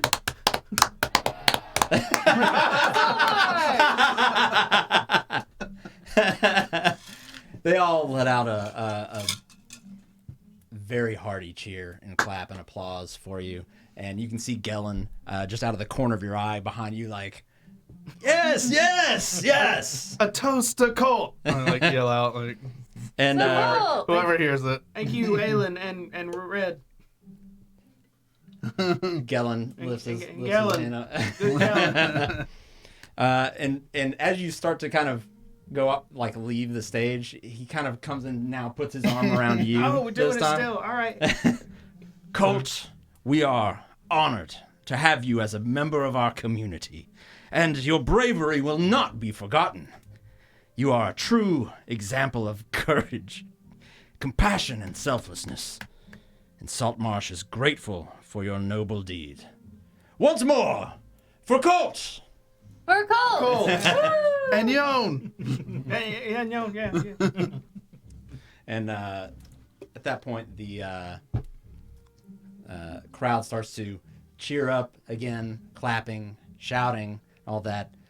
Gellin sort of yells, his voice booming over everybody else's. And with that, let's enjoy the rest of the festivities. Have a wonderful day, everyone. And everything starts to kind of build back up to where it was before as you make your way back to the table. Has Mary brought our food? Yes. I'll sit back down. Wow. Man, that was not cool. You're the hero of Saltmarsh. I don't like that titles and stuff, man. You just help people. Everyone's going to know who you are. Everyone is going to know who you are. She said it creepier than I did. Yeah, I guess so. I mean, I guess there's nothing really wrong with that. That's business, I guess. Well, good for you, right? Tons of business. Look at your gloves if you're wearing them. Oh, that is a good idea. Hold on, and I will pop out a canister. And as I'm holding it, you can see a small eject from one of them, and I will shove it into my leg and cast Cure Wounds on myself. Just we're doing drugs here or whatever. I am not. Well, I feel. Call it what you will, Red. Okay, and then I will toss the canister aside. And we're littering. And it evaporates immediately after I do. Well, that. I didn't know it was going to be that kind of party. Yeah. I get nervous. Yeah, as it hits the ground, it bounces a couple times, but then it sort of turns into this bluish green, almost mist as it kind of evaporates into the air. That feels a lot better. I'm okay. I'm a people person. I'm people. That was good. I'm glad I got to talk to everybody.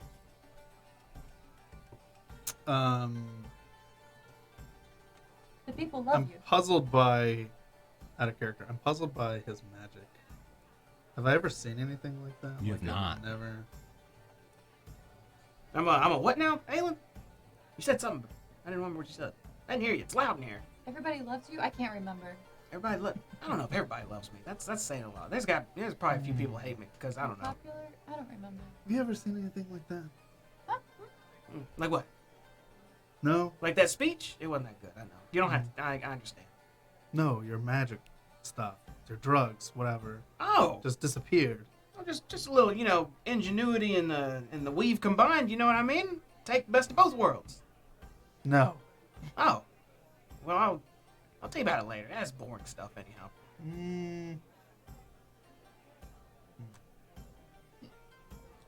All I right. used to weave. That's good stuff too. I made rice baskets back in my village. I would like to see that. I'll make it. That's Kubo. We're gonna be good friends. I hope so. I'm glad I met him. I'm glad. And your friends, look at that. It's a small world. All right. Nice. The party continues to go on for quite some time. They continue to bring food and drink out to you. You're never found in need of a refill or anything like that. It seems like there's a dedicated staff of people just focused strictly on like these front 4 tables where everybody else kind of is, getting the regular service. But with that, we're actually going to take a quick break. So give us about 10 minutes. Yeah, 10 good for y'all? That's good. That's good. All right, give us 10 minutes. We'll be back, and we're going to pick up right here and continue on. We will be right back.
All right, I think we're back.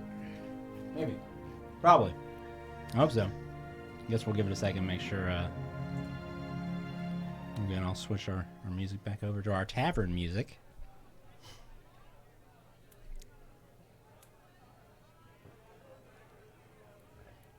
I got the people. Someone started playing It's a little, coming. little guitar. It's got a long fade in. Yeah. Welcome back, everybody.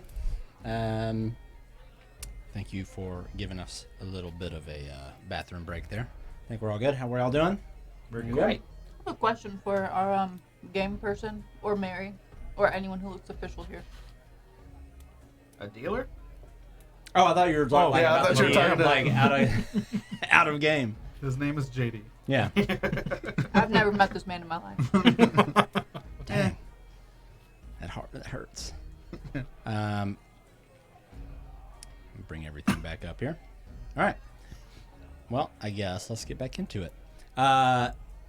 Sometime, probably another 30 minutes or so has gone by since the speeches have ended, and you've all just been kind of sitting there carrying on. Yon actually says he does the old like stand up and slap his knees. Well, I think I've gotten what I wanted out of this. He kind of pats his stomach a little bit, rubs it. Yeah. I think I'm going to finish up the night back at the house. All right, well, you know, it was good seeing you, man. So, shame you can't stick around. I actually Yeah, I don't know when I'm allowed to leave, so I'm kind of got a lot going on. Just a lot. Right. There's always a lot of work, Yes, man. always. Always. Just a ton of work. I've Always, yeah. so many ships. Heading right I know back. about all of them since we Yeah. shared the same contract. Right. So much work, Heading right back to it, right? So much work going on right now. Yeah. Well, It's- You know, just she- get out of she- here, man. If you don't she want to be knows. here, you can just go. Okay. it was a I'll see pleasure you to later. meet Sleep another tight, Mr. hero, the second hero of Saltmarsh. You too. Yeah. No, it was a pleasure to meet you. I mean, I've seen you. I don't know. Okay, bye. And he just kind of, I mean, just like not a whole lot of energy, but just kind of makes his way out through the crowd and disappears out the door. Very outgoing, that one is. Yes. He's not. He seems like he's not a big people person. But he's a really good guy. No. He's a really nice guy. I get that. That's okay. So, do you think that this is a house specialty, do you think? There- It is These little- fish. Yes, but it's like breaded. It's just bread. And they're seasoned. And made of cheese. Looks like. And, yeah, do you think, because Did the you want- fish, do you they're want- fish shaped. So do you do you want think that maybe it more? was a special from tonight only? I don't know. I don't come here too often. I'm not a big tavern person. These are a hit. We all need to try and spread the word that they definitely need to carry these on a regular basis. Okay, thanks. Is there a comment card? Probably make them. You got some, I don't know, fire and cheese and. How do they get them Time. in these beautiful shape of the little fish? Sure, like a mold, right? Like a I could probably, if you Like a really, tin, if like you're a being muffin serious, tin? I could probably just make a mold for you. You could. Yeah, it doesn't seem that hard. Just a quick little design. I mean, I got the tools for it. Not on me right now, but I got Yes. a hammer. I don't think that'll work. Do you want to Sign me up. open a restaurant? Are you suggesting we eat moldy fish? No, You see no, that's like coins in my eyes. like outline of it. Are you Mr. Krabs, like the dollar signs? 100%. You know, that's honestly a great idea. I can start selling these in mass maybe, and like little carts, and then You people. can have like little bags and like on the go. Yes. I'm sure whatever And then great. the people who are working at the docks, when they get hungry, they can say, "Oh, do you guys need a nice snack? For a chance for 2 silver, you can have." I thought she was like your manager. You don't have a good job already? Come get beer. I'm not I a just go Why where do you I'm think told. I'm a manager? Oh, Why do you think I'm a manager? because you said you were. You said earlier he was the ticket guy and you were his manager. Or I did you didn't say say that? I was the.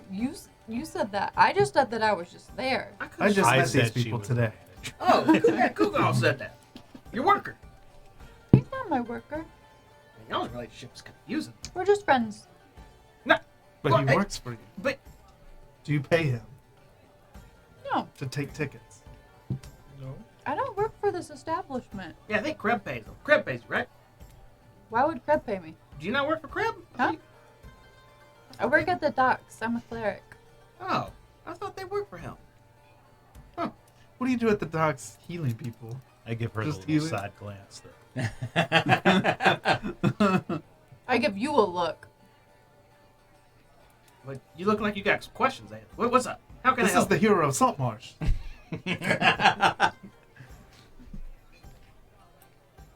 I have to ask, why did they give away all the fish from the boat?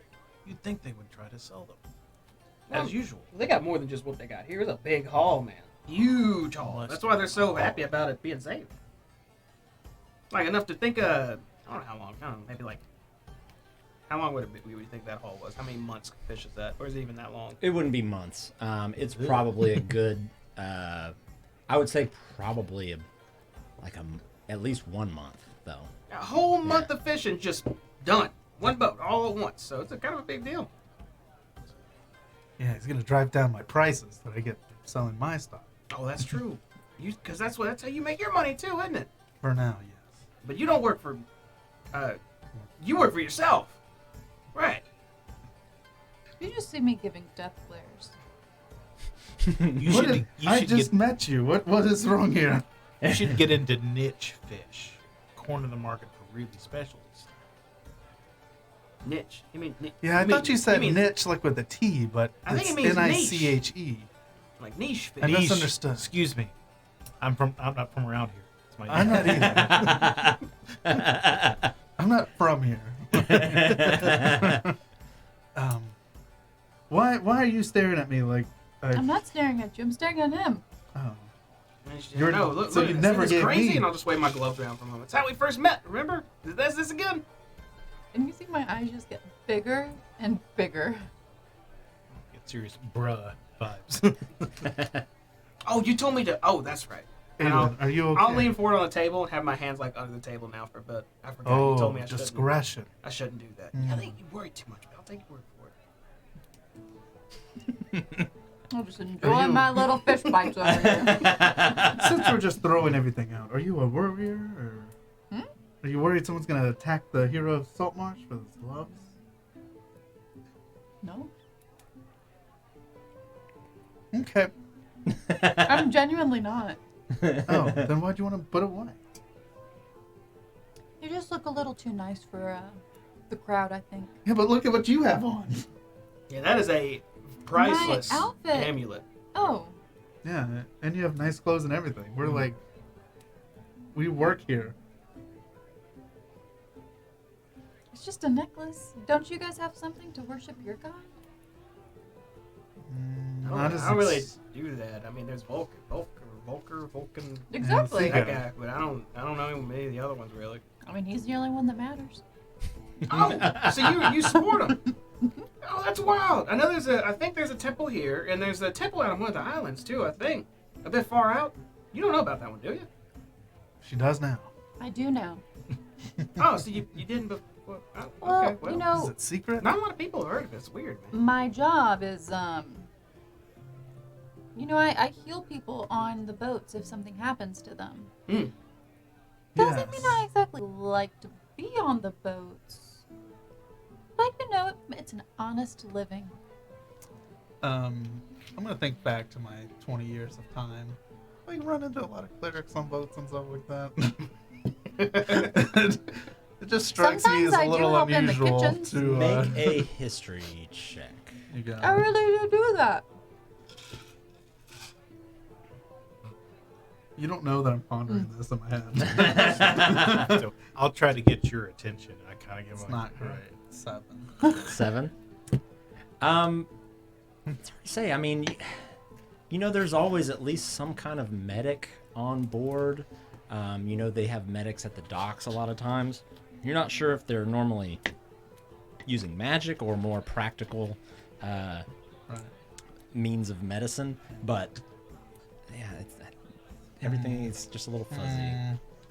You can't specifically call something out, but also you can't Right. necessarily confirm in your mind, at least right now, that that wasn't a thing. You were trying to throw light in my eye or something? Oh. So, as more time has passed by, you're all sort of starting to feel the effects of the ale that you're drinking. Not too much, but the jovial atmosphere of the empty net kind of starts to reach its peak. It seems like everybody's starting to kind of get a little bit louder and louder, with patrons chatting and laughing and singing. Look around for the game guy again. Is he coming around? Right now, you see a couple of them are sitting at tables right now playing. And it's at that point, I need you all to make a perception check for me.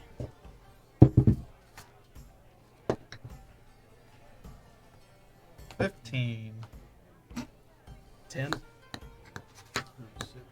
14. Okay, so 10 or higher.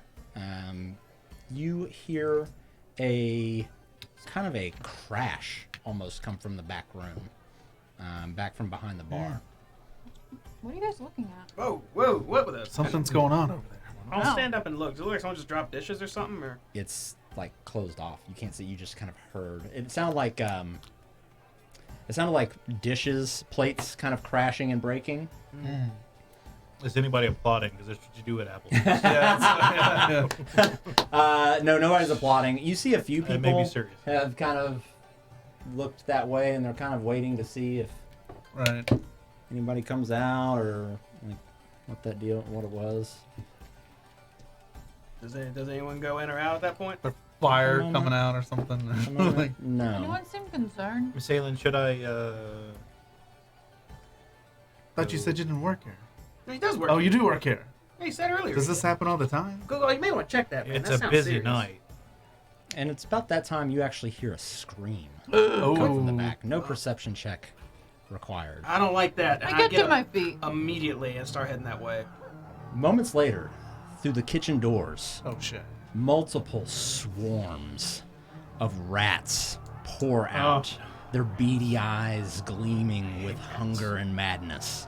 The rats look starved, their fur all matted and filthy, and they are scurrying erratically, their movements like frenzied and unpredictable. All of the guests in the tavern are completely caught off guard as the rats swarm into the main room. Tables are suddenly overturned, flipped over, chairs knocked over, food and drinks scattered in a flurry of panicked activity.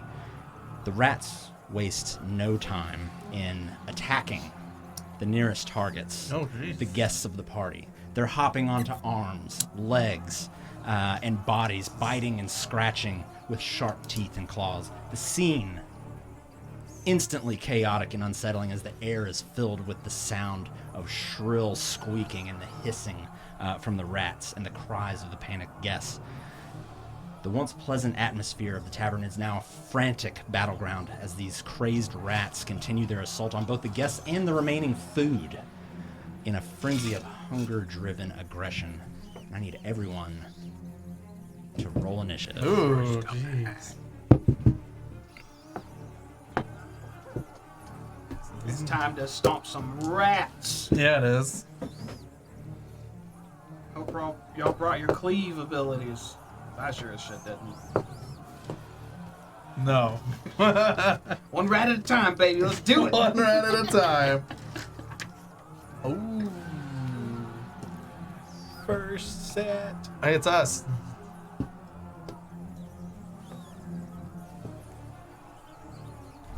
Well, they're kind of cute.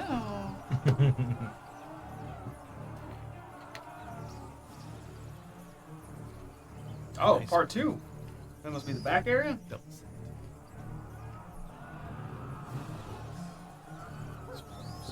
Nice. Scattered throughout these rats is the occasional, like, gigantic rat. It's the mommy.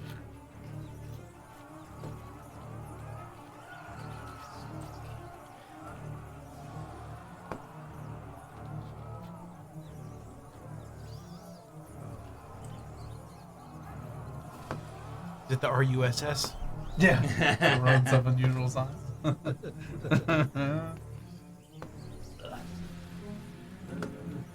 This needs to scoot back a little bit. Perfect. Yeah. Okay. Let me get my stuff pulled up here. All right. I'm just gonna do this actually by player this time. Kugal. 1 plus 1. So 2. 2.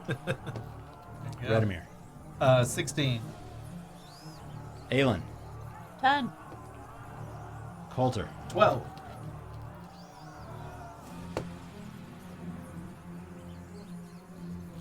Make sure nothing popped up here. That's good. Okay. So that is actually going to have our first swarm of rats go first. Which is actually going to be the one at this further over table closest to the front door here as they attempt to swarm around, some of them jumping onto the food that's on the table, some of them actually jumping and biting onto the people, the guests themselves there. And they're going to make a couple of attacks towards them, which are both going to hit, as you see these two individuals at this table here who've kind of gotten almost nearly trampled over as the other guests have kind of flooded their way out, get bitten into. The second swarm of rats is actually rushing towards you, Coulter, and is going to, it's almost like this amorphous, like it's hard to just tell exactly where they're going or what's going on as some of them attempt to reach out and bite you. That is going to be, I think, a miss. That's a 7 to hit. That will absolutely miss. Okay, so you managed to kind of bat away the few of these rodents that are trying to get at you here. But that does bring us to Redimir. Cool. I don't know how to use magic or anything, and I cast Ray of Frost on this one that Closest to you? this Okay. rat pile over here. That's gonna be a 17, That hits. and then this will be good old. It'll be 6 of frost damage, and then their speed is reduced by 10 until the start of my next turn. Okay. I'm going to slide to the corner, and then end of turn. Okay. Red, you shoot cold beams? That's crazy. Nope, that was not me. You see a whole portion of this swarm just sort of freeze in place and go. Some of them go limp, but most of them are actually just kind of frozen. They're like teeth hanging out, just frozen.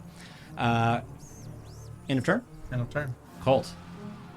I'm going to take my hammer off my side and just look at these rats all just whirling all over each other in front of me, and I'm just going to cast the cantrip Booming Blade on my hammer as I just swing it through it.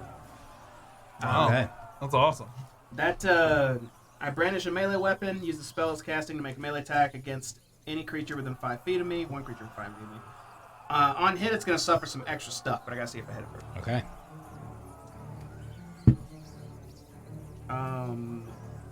That's a 13 plus. What do I do with my hammer? Plus 3, so that's going to be a 16.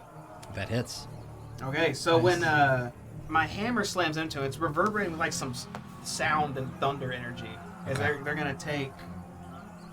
Where's the damage? Man, I'm not used to doing manual rolls. It's been so long. Analog, baby.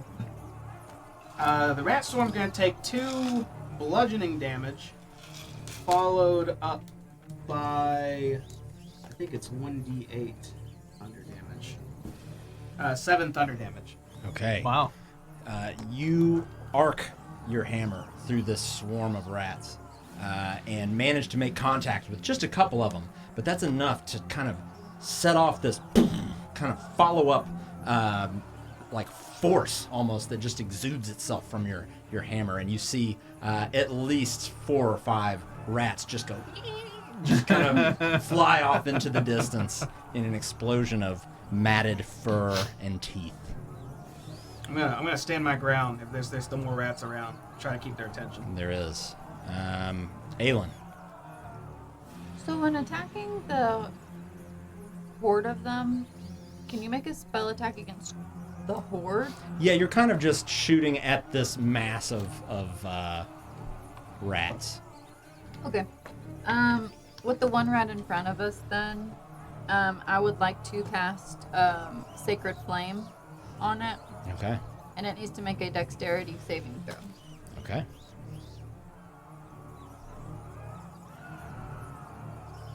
And it needs to be to 14. Okay. It failed. 1 radiant damage.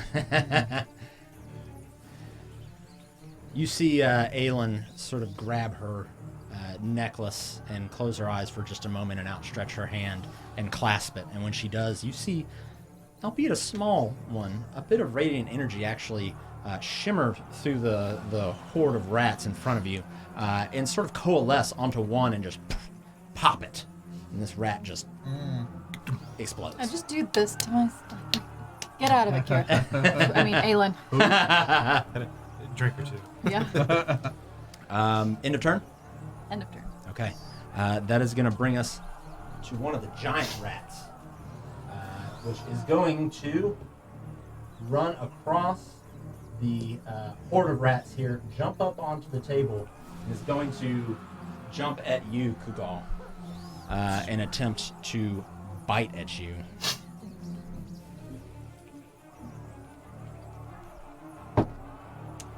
That is a 17 to hit. Does hit. Okay. As its teeth sinks into your shoulder, you take 4 piercing damage.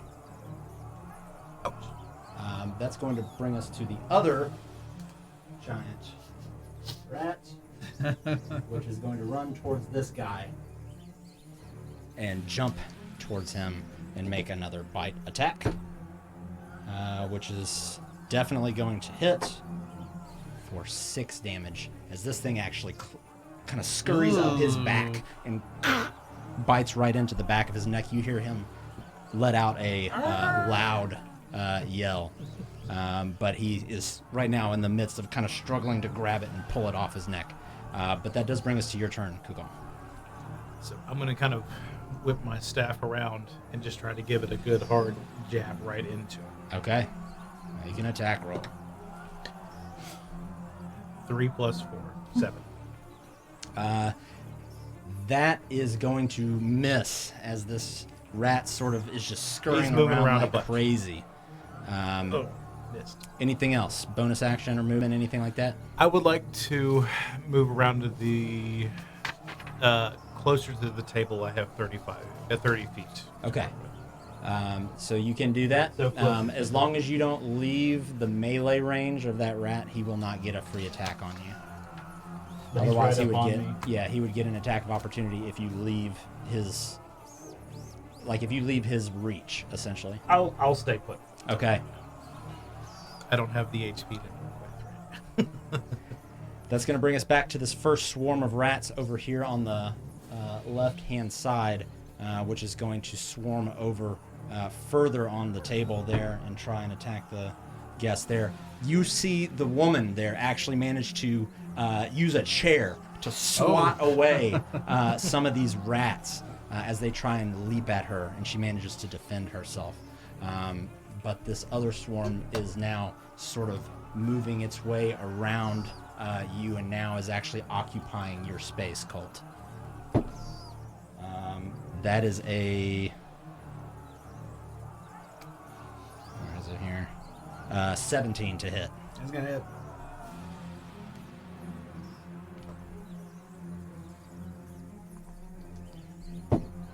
That's going to deal 4 piercing damage as A couple of these things manage to sink their teeth on your arm and on the kind of back of your leg. But that does end their turn, which brings us to Redimir. Well, I'm gonna throw a ray of frost at the rat attacking Kugel. Okay. You're kind of backed in the corner. Yeah. It's gonna be a 19. That So frost. hits. Cool. That'll be 2 frost damage, and then it's speed by 10. I'm gonna duck in the corner, and end my turn. Okay. Kugal, you see this light blue bolt of energy just kind of come in from your peripheral vision, and just as you're trying to stomp this thing or like impale this thing with your staff, it just gets blasted by a beam of blue energy of some type. And it kind of seems like it's moving a little slower, still very difficult to hit, though, it looks like. End of turn? End of turn. Colt. I'm gonna use my hammer to smack these rats in my space. I'm gonna take it and just try to smack down on some of them that are on top of me. You still have Booming Blade active, or is that just a one-time thing? No, I'd have to activate it again, which I'm not gonna do this Okay. turn because I read it wrong. So I'm gonna not use it this time. It's supposed to sheath them in energy, and it only When they goes off move, if they right. move. Yeah. So this time, just swinging with my hammer, hoping to hit something. Dude, it's just a 19 on the die. It's gonna smack some rats. Smack them rats. I'm gonna do 1d4 damage to them, plus 1. That's 4 hammer damage.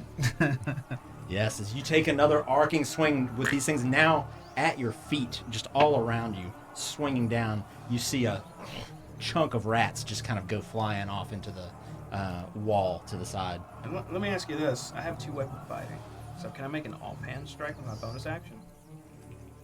Let's see. That sounds like a thing. My offhand's gonna be my boot, if so. Your offhand's gonna be your boot. I'm gonna kick some rats. I'll try to. Let me see here.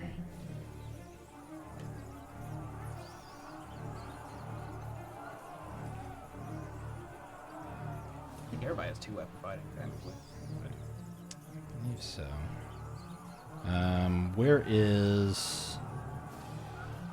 Where is the 2 weapon fighting? Oh, there it is. I see it. When you take the attack action and attack with a light melee weapon you're holding in one hand, you can use a bonus action to attack with a different light melee weapon that you're holding. So yeah, Is a light melee weapon my fist? sure. Okay, cool. Well, it's not gonna be my fist. It's gonna be my boot, like I said. I'm Yeah. gonna try to kick some of the rats around me. They're Okay. just scurrying around. It'd be a d20 plus your strength.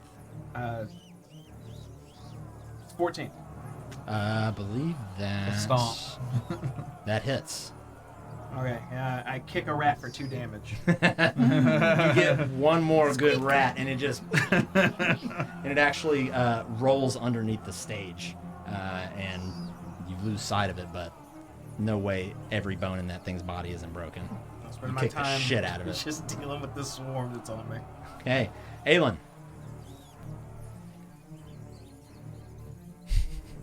I can cut across here, right? Yeah, you can jump across the table. The table would be difficult terrain, so for that, it would cost 10 feet of movement. Would be like 5, 10. To get all the way across, it would be essentially like 20 feet. 20? I'm Because trying you to got to get move. here. Because you got to move on the table. 20 just for this? Well, 10 for that 10. to get across it. When you land, 15, yeah, 20, there you go. 25, Yep. 30. Yeah, I'm going here. And since you jumped up on the table, those rats weren't able to snap at you. I would like to cast Inflict Wounds on the terrible large... And the big rat? Yeah, I'm grabbing it to throw it off, but I'm like, Okay. die, you son of a... Bleep.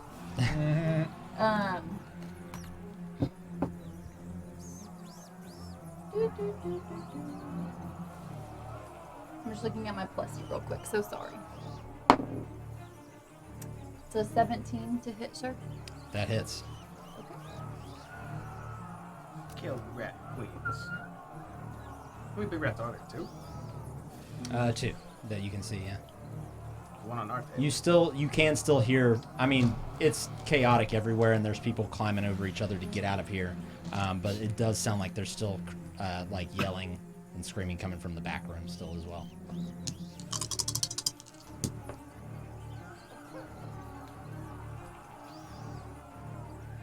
Uh, 21 necrotic damage. Okay, you run up. This guy is still fighting with this rat, like trying to bite at his neck. You manage to run up and just grab it, and before you can even throw it and get it out of your hand, this thing has had all of its life just sapped from it and is just a dried out, almost mummified looking husk of a rat that you just toss across the room. And it is, yeah, Remove it. you can remove it. Thank you. I did not see that. I'm busy with rats on my body. Right. Which actually removes that one. There we go. That does bring us to the other giant rat that is still going to be nipping at Kugal over here. But you managed to shoo this thing away and avoid its bite. And you actually get the chance to follow up. It is your turn. I will kind of take my back leg and get a Happy Gilmore swing on it. And see if I can give it a good old heave-ho whack. Oh. 8 plus 4, so a 12 to hit. That barely hits. So it gives me 6 plus 2, so an 8 damage. 8 damage. Solid hit on the thing. Yeah, so you Yeah, nice. you managed to, so as this thing has tried to lunge at you and is now sort of trying to get its bearings back under its feet, you take the opportunity to take just a half step back and then forward, and you're using your foot, you said? Well, I took my step back so I could get that swing in. Okay, so you're using your staff still? Yeah. And you take this thing and just Happy Gilmore the shit out of it. And it just goes flying across and just splats on the wall into a This is the big one that was paste. Yeah, right. so Nice. yeah, if one of y'all could remove that one. Here we go. End of turn? Or do we want to move? I would like to move over to the kind of the corner where the bar starts to curve around, Okay. with 30 feet cover being getting to Yes. the other side. Yes. And if you kind of take the long way around, you can avoid an attack of opportunity there. Okay. That brings us back to this other swarm. At this point, though, this guy has actually turned and run out of the door, as has this one. This party sucks. And this one is attempting to, but hasn't made it to the door yet. This lady is still just fighting for her life against this swarm of rats who is Only now I'm coming. climbing up on her and does successfully bite her for 7 damage. As Yikes. like 3 or 4 just start to bite at her face and her shoulders, and she is just kind of screaming. And she will try and swat some of them away, and does not manage to hit any of them, and she's kind of getting swarmed by these things. Redimir. All right. It's time to amp this up. I run around to the table so I can see this giant ass rat pile right here. And I'm gonna start casting. I'm gonna cast Chaos Bolt Okay. on it, first level. Ooh. So let's do. Oh, it's gonna. That's 24. That hits. 24 to Chaos Bolt. Chaos. All right. Chaos. And so Do I see this I shit? gotta roll. So I'm some scared. shit's gonna happen. So, A little bit chaos. Make a perception check with disadvantage. 10. Too much rats. Too many rats. I don't know what's going on with these bright lights, man. So an arc of lightning is going to come out of my hands and just onto the rats. Okay. It's 13 lightning damage and then 1 just damage. Okay. You see this bolt of lightning sort of arc from one rat to another, to another, to another. Just all of a sudden, Colt, you see some of these things start just seizing up and stopping. A couple of them actually fall off of you because they're just electrocuted. You are going to take 1 point of damage. I got jolted. Yeah. As a couple of the rats actively had their teeth sinking into you when that bolt went through and just channeled that electrical energy straight into your body. End of turn? End of turn. Colt. Was that the rat pile that was on and in front of me? Yeah. Are they still there? They're like, they're in front of you. They're actually in your same space. Okay. They're occupying your same space. There's still more moving right there. Yeah. Okay, I'm just gonna keep on bashing them. Just there's not many. There's a few left. Light hammer swing on its own. Oh, no, not this time. 7. 7 to hit. Yeah. That one, there's not many left, but they're just fucking scurrying so fast everywhere you met. You can't quite get a beat on them. All right, stomp him. Okay. 11. That does hit. Yeah! Hey! Fucking rats, 2 damage. You stomp down and you manage to catch 2 of them with 1 boot. Yes. Stomped. There's still 1 more scurrying around trying to Goddamn rat. bite at you. I see just 1 rat there. I'm gonna look up and look around the tavern and see the bit of the chaos. It looks like the tavern keeps under attack too. Yeah. Okay, shit. Okay, I don't say anything. I just hold my ground. Okay. Well, he not the tavern keep, but the bar person Barkeep, behind the yeah, bar. barkeep. Yeah, barkeep. Yeah. Aelin.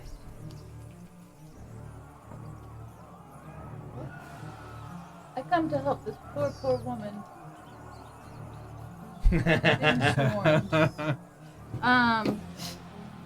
So a quick question for you. Yes. Is she being completely swarmed in them? They're like or crawling around on her at this point. Yeah, she hasn't been able to knock any of them off, and they're just. would I know as a player? Should I just try and like swat them off, or should I magic? What's your instinct? It's several, right? I'm just gonna try and swat them off of her. Okay.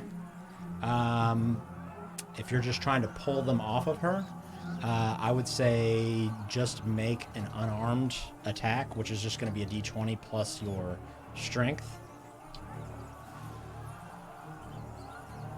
I'll tell you what, if you want to call it an athletics check, if you have proficiency in athletics, you can use your athletics to try and just beast these things off. 13.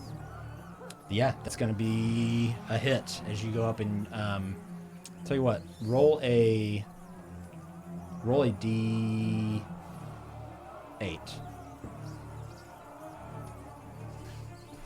And shove the rats. 4.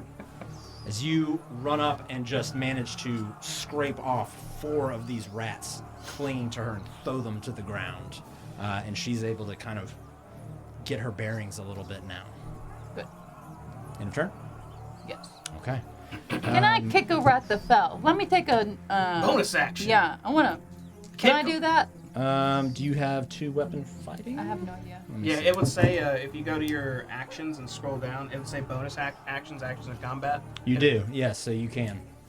I wanna kick some rats. Do it. Do I roll? Yeah, it's a D20. D20 plus your strength. 12. That does hit. And your damage is auto on the sheet as well. It should say under actions. Yeah. Which Unarmed it- strike is going to be it's 4 damage. Well, Or no. a D4. Oh, for her.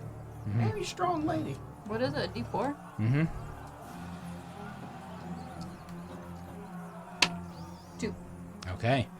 You manage to squash down on a couple of rats, and they just stop moving. Good. End of turn. End of turn. You hear some more screaming and shuffling from the back. The barkeep has been able to kind of hold his own. He's got 2 wine bottles in his hand, and he's just like trying to sweep them off the bar as they continuously jumping up. And some of them still are running off to the side and getting on some of the food that's laying around as well.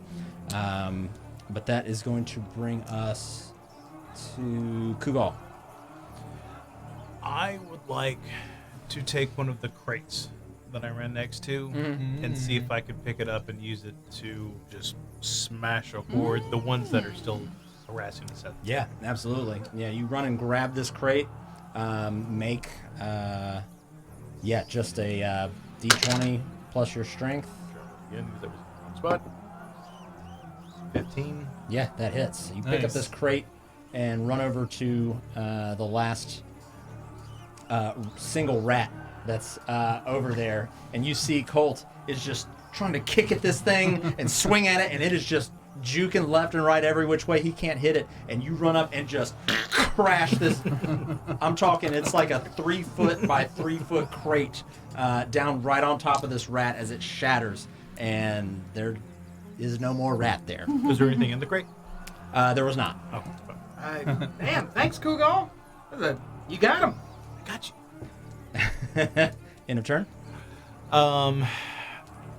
As a bonus, I'm gonna point over at the ones harassing the barkeep, and I kind of yell, "Why won't they stop?" And they are hexed. Okay. What does that mean? Hex is down here. Excuse me for one moment.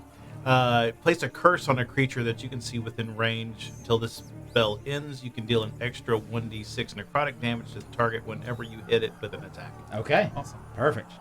But I have to hit it to do anything, but at least they are hexed. Right. Target also has disadvantage on ability checks made within or with the chosen ability. Chosen ability, which would include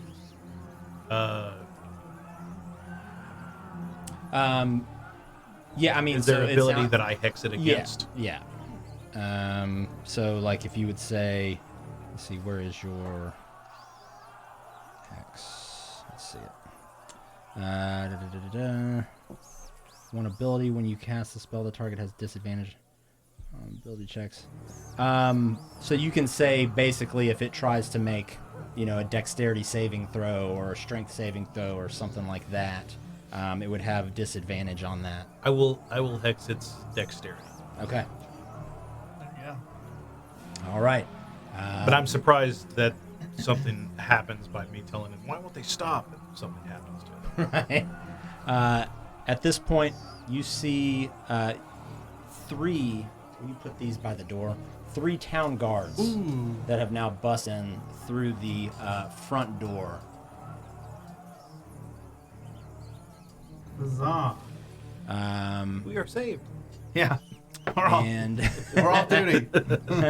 And the swarm of rats on this lady here is going to continue their assault.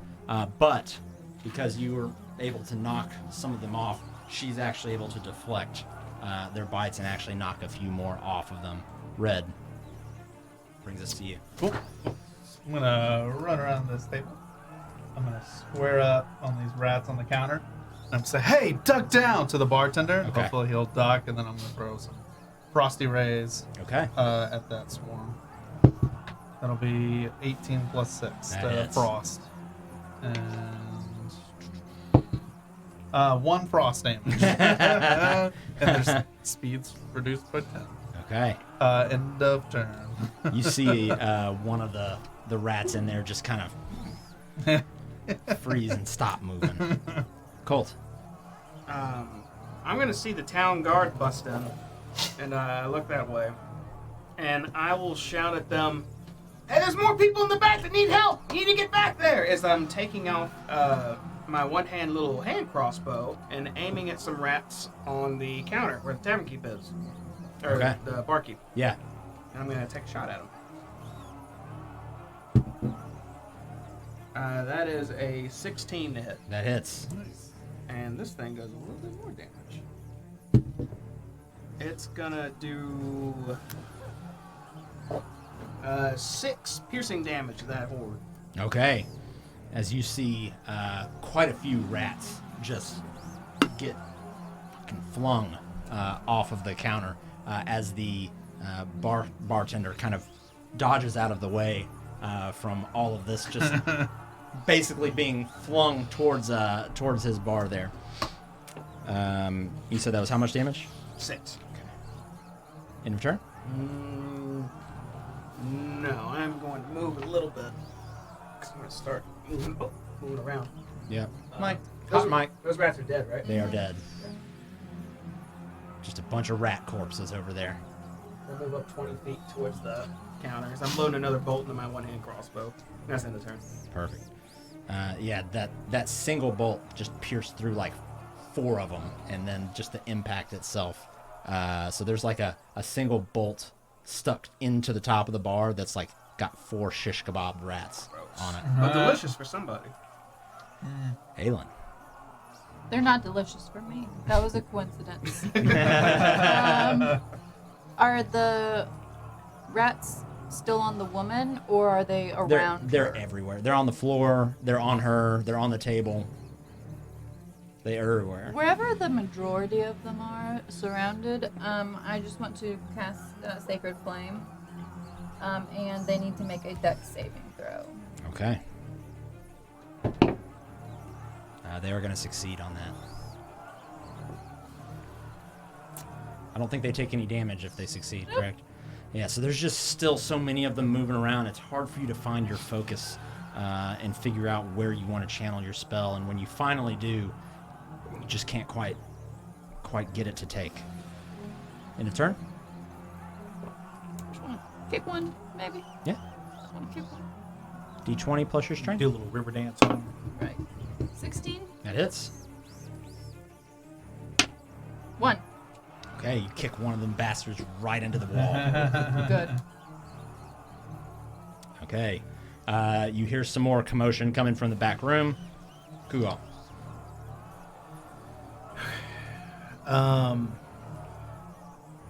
Not ready to head to the back wall yet, but I will get after the ones on the bar. So I'm going to move forward and attempt to strike on those with my staff Okay. and see if I can just kind of rear up and Okay. come down on as many as I can. Nat 20 Ooh. plus 4. The first nat 20 of the game. Nice. Yeah. We Finally get to do get the it. crit rules now. Yep. So remind me what. So, your you are rules. automatically going to do full staff damage. That's regardless. So You're 6 going to plus roll 2. another d20, and if you beat the AC of the creature, you're going to do double damage. 18. You do double damage as you. So what's the maximum Oh, yeah. damage your staff can do? Would be 8. So 16 damage as That's you Nice. kind of wind up your staff and just you end up coming across the bar top itself, and you clear off not only all of the rats that are trying to jump at the bartender, but also the arrow of shish kebab rats just kind of goes flying off to the side as well, and there are no more rats sitting on there. You just cleared every single one of them off. End of turn? No, I'm going to grab one tanker of beer, take a quick swig, And chug it. and then sit it back down. Yes, we'll call that the end. Okay. There was no rat inside that beer you just chugged blindly. Right, check. Yeah, always check for rats. Always. All right. Question. So that was the group that I hexed. Yes. There is talk about me moving the hex if I beat it. Yes, you can transition it to another creature. I will transition it over to the one harassing the lady. Okay. That's going to bring us to the guards. If you'll hand me 2 of them. 2 of them Oh, wow. you see dash back into this back room, and you just hear a couple of loud yells, and then some crashing and Those guys are fast. stuff going around. Yeah, they just booked it.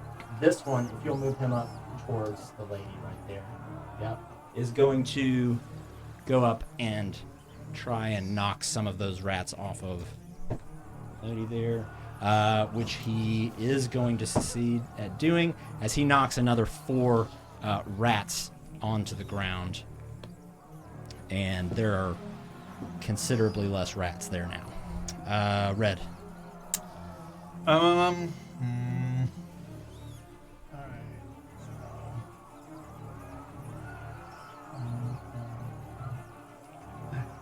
You guys got this under control. And I'm just gonna use 60 feet, so it's 35, 40, 50. We'll just say I get right here. Yeah, I just dashed. Oh shit, there's rats back here in the turn. Okay. There's more back here! Colt. You just saw Kugal run up and just clean the bar top off and then chug a beer.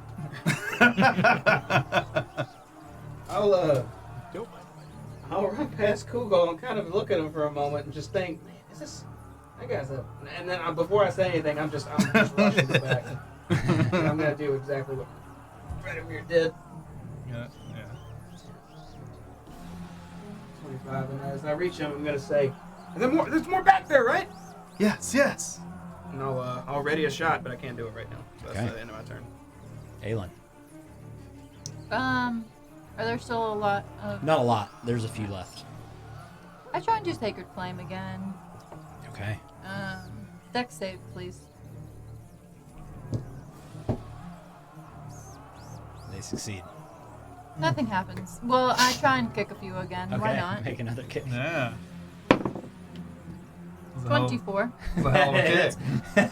Magic may not be it, but god dang, you can kick. 2. So you stomp. You kick another couple rats away from this woman. End of turn? Yeah, I'll stay here. Okay. That is going to bring us to the woman who has now grabbed a plate and is trying to smash it on these rats and actually manages to hit a couple. Good for her. And a few die.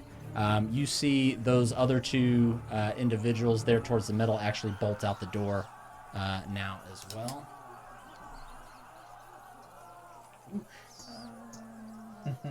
Fire Tuck is out. Yeah. And back in the back rooms here, you see what looks to be the cook and 2 guards actually just in full fucking combat with a swarm of rats and a giant rat back there. You see one of the guards actually impale one of the giant rats and actually just kind of fling it off to the side. The other one takes a swipe into the swarm and takes another massive chunk of rats out of it as the cook actually has a cast iron pan and is just trying to swing down and hits. And you just hear a boom as like 3 rats just fly actually out the door past you, Redimir, which is going to bring us to Kugal. I'm going to head over towards the table to back up, babe. I said, why won't they quit? And I kind of fling my hands at them to try to swat them away, but I'm surprised when an Eldritch Blast comes out. I have got a 7 plus 5, so 12. That hits. And that's what's on 10. Okay. Max hit. As you go to swing across the table, the rats that have been knocked off of the lady, there's probably 6 or so of them on the table, and they're kind of scattering around. A couple of them have been distracted by pieces of food on the table. The others look like they're about to turn and either jump back towards the lady or towards Aelin, but you come through and with the intent to just slap them. Swat But Aelin, you actually see this. When he does, just this huge burst of energy just expels from his hand, and like The poor lady's dress just kind of goes. right, as all but a couple of those rats are now just disintegrated. I will stay put. That'll be the. Okay. What's left of the rats, a couple are going to try and turn and bite at you, Aelin. That is actually a nat 1. So when they do try and bite at you, when you dodge, when you replant your foot, you actually step on one and kill it. Okay. Red. I'm gonna throw a ray of frost at the rat swarm in front of me. Okay. On the ground, it's gonna be 18 to frost. That hits. And then let's see how frosty we get. We got 7 frost. Frost goes in and just, as it hits the stone floor back there, just kind of shatters, and bits and flecks of ice not only, just decimate the actual point of impact, but also sort of spread out, and you see a few more rats stop moving, just in the general vicinity as well. I see Colt come up behind me, and I just kind of stand back. I'm like, yes. End of turn. And that brings us to Colt. There's another. Okay, so there's one rat swarm in there. Yep. Oh, I'm gonna run in the door and put my hand crossbow up and take out my hammer. I'm running up. This dude is dead. And as I run in this time, I'm gonna activate booming blade on my hammer again, and it'll start reverberating as I start Okay. to swing it at these rats. All right. That is 18 to hit. That hits. So it's gonna do some hammer damage, 4 hammer damage, and now that entire swarm, they're all like slightly pulsating Yeah. with this sound energy. Yep. You That's see, fun. That's awesome. it's almost like an echo of them, like a trail almost, as they're moving and swarming around. End of turn? Yes. Aelin. Third time's the charm. This is it, baby. Let's go. Make a dex save. 2. Hey. Yay. Finally. Let me make sure this is even the right damage. I've been holding it Bada for so bing. long. 5 radiant damage. You focus. You actually even I briefly cover my close eye. one of your eyes to get a better look at it. And the energy, finally, you feel it almost like it just a satisfying click as it coalesces around the last couple of rats, and they just burst. No mas rats. I run up to the commotion. Okay. I'm 30 feet, so as far as I can go. That So you brings think us to you're- the swarm of Okay. rats there that actually all try and, leap out and bite at various people, but in doing so trigger the booming blade for... 1 thunder damage. You see a couple Nailed of it. rats just squeak burst. Red. Oh, actually, I'm sorry, let me... guard. Town guard. Miss. Both of them miss at the last few rats back here. Now, Radimir, I'm sorry. gonna come right up behind Colton, look over his shoulder, and do like this, like a Kobe, like Kobe ray of frost down into Okay. the rat pile in front of us. It's gonna be an 8. That The misses. frost. As you yell Kobe, you actually shoot the ray of frost directly straight up and just hit the ceiling. And now, as it kind of melts, water's just kind of dripping Airball. down. Colt. Yeah, sorry. I will. There's just a couple rats left. Yeah. Okay, I'm just gonna hammer swing again. Yeah, I'm not gonna go just hammer swing. It's a nat 20. Hey. Roll it again. See if you double that damage.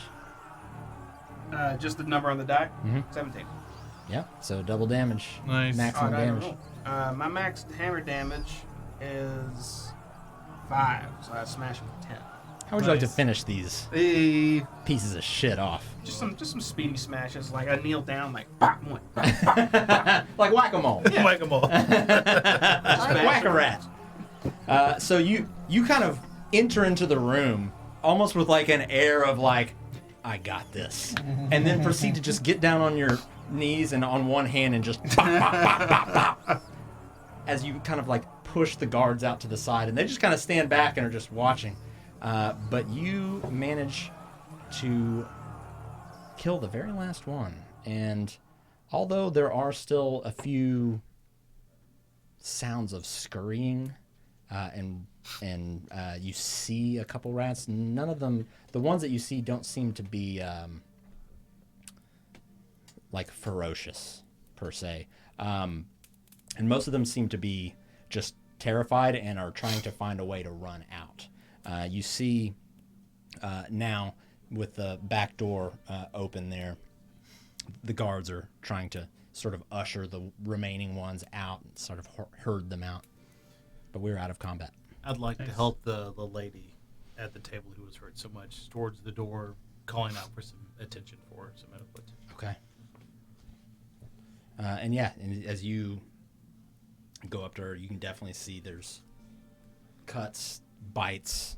It doesn't look like anybody, perished, but there are definitely casualties in terms of there are injuries that have happened.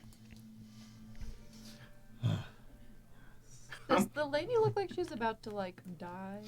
Is she fine? Will She be fine? she turns and kind of leans on the table, and looks like she may be about to like faint. Are you with anyone? Is I anyone walk here to- over to her. No. Where's your husband? I say, I touch her and I'm like, ma'am, hold on. And I cast Cure Wounds on her. Okay. Hang on. So I haven't learned all of my pluses yet. yeah. So as you're kind of getting her taken care of, as far as the general atmosphere goes, there's definitely, obviously, everything is kind of tense and uneasy at this point. The remaining guests are kind of scattered around the room, some standing on their chairs or tables still, but the air is still just kind of thick with the smell of, I don't know, blood and fear, I guess you would say. And the once lively atmosphere is now just kind of replaced with this weird, haunting silence, broken only by the occasional guard still herding any remaining rats outside. Room is in disarray. Tables and chairs overturned, plates and cups shattered. The food that was once bountiful and, all over the tables is now scattered all across the room, half eaten or completely devoured by the rats. And the few guests that do remain there are, somewhat injured or shaken. And some are, trying to help others where they can, tend to their wounds. The staff are kind of trying their best to clean up the mess as much as they can while tending to the guests, but the shock, I guess, of everything is still lingering, and the atmosphere is just kind of filled with a sense of disbelief, almost. I cure the woman for 7. As you, is that like you have to touch? Sure. Yeah, so as you kind of put your hands on her shoulders, and kind of channel your energy, you start to see some of the bite marks close up around her, and she's still completely exasperated, but she manages to find her way to a chair and sit down, and doesn't really say anything. Kind of is able to get a thank you out under her breath, but just seems, completely out of it.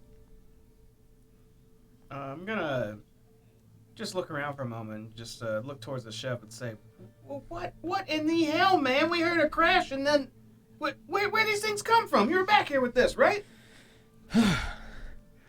Gods. And you see the town's guard also kind of step forward and like, what the hell happened? The chef is still just, you can see the adrenaline, kind of starting to wear off. It all happened so fast. I was back here, everything was going as it was supposed to, and then we heard a kind of a almost like a scratching, like a cracking, and then a scratching, and then I went to investigate. I opened the cellar door, and just hordes of rats. I have no idea how I'm even still here. A few of the other staff, they were completely overwhelmed. They ran outside, and you see her kind of look out the door to see if she can see any of the other staff that was immediately just overrun, but doesn't seem like she's successful in that. I have no idea. And she just kind of turns and looks back down towards the cellar door leading kind of down. I'll turn and look towards the guard, and I'll say, man, you may want to check that out then. If they came from that cellar, there might got to be some tunnel or something. Right.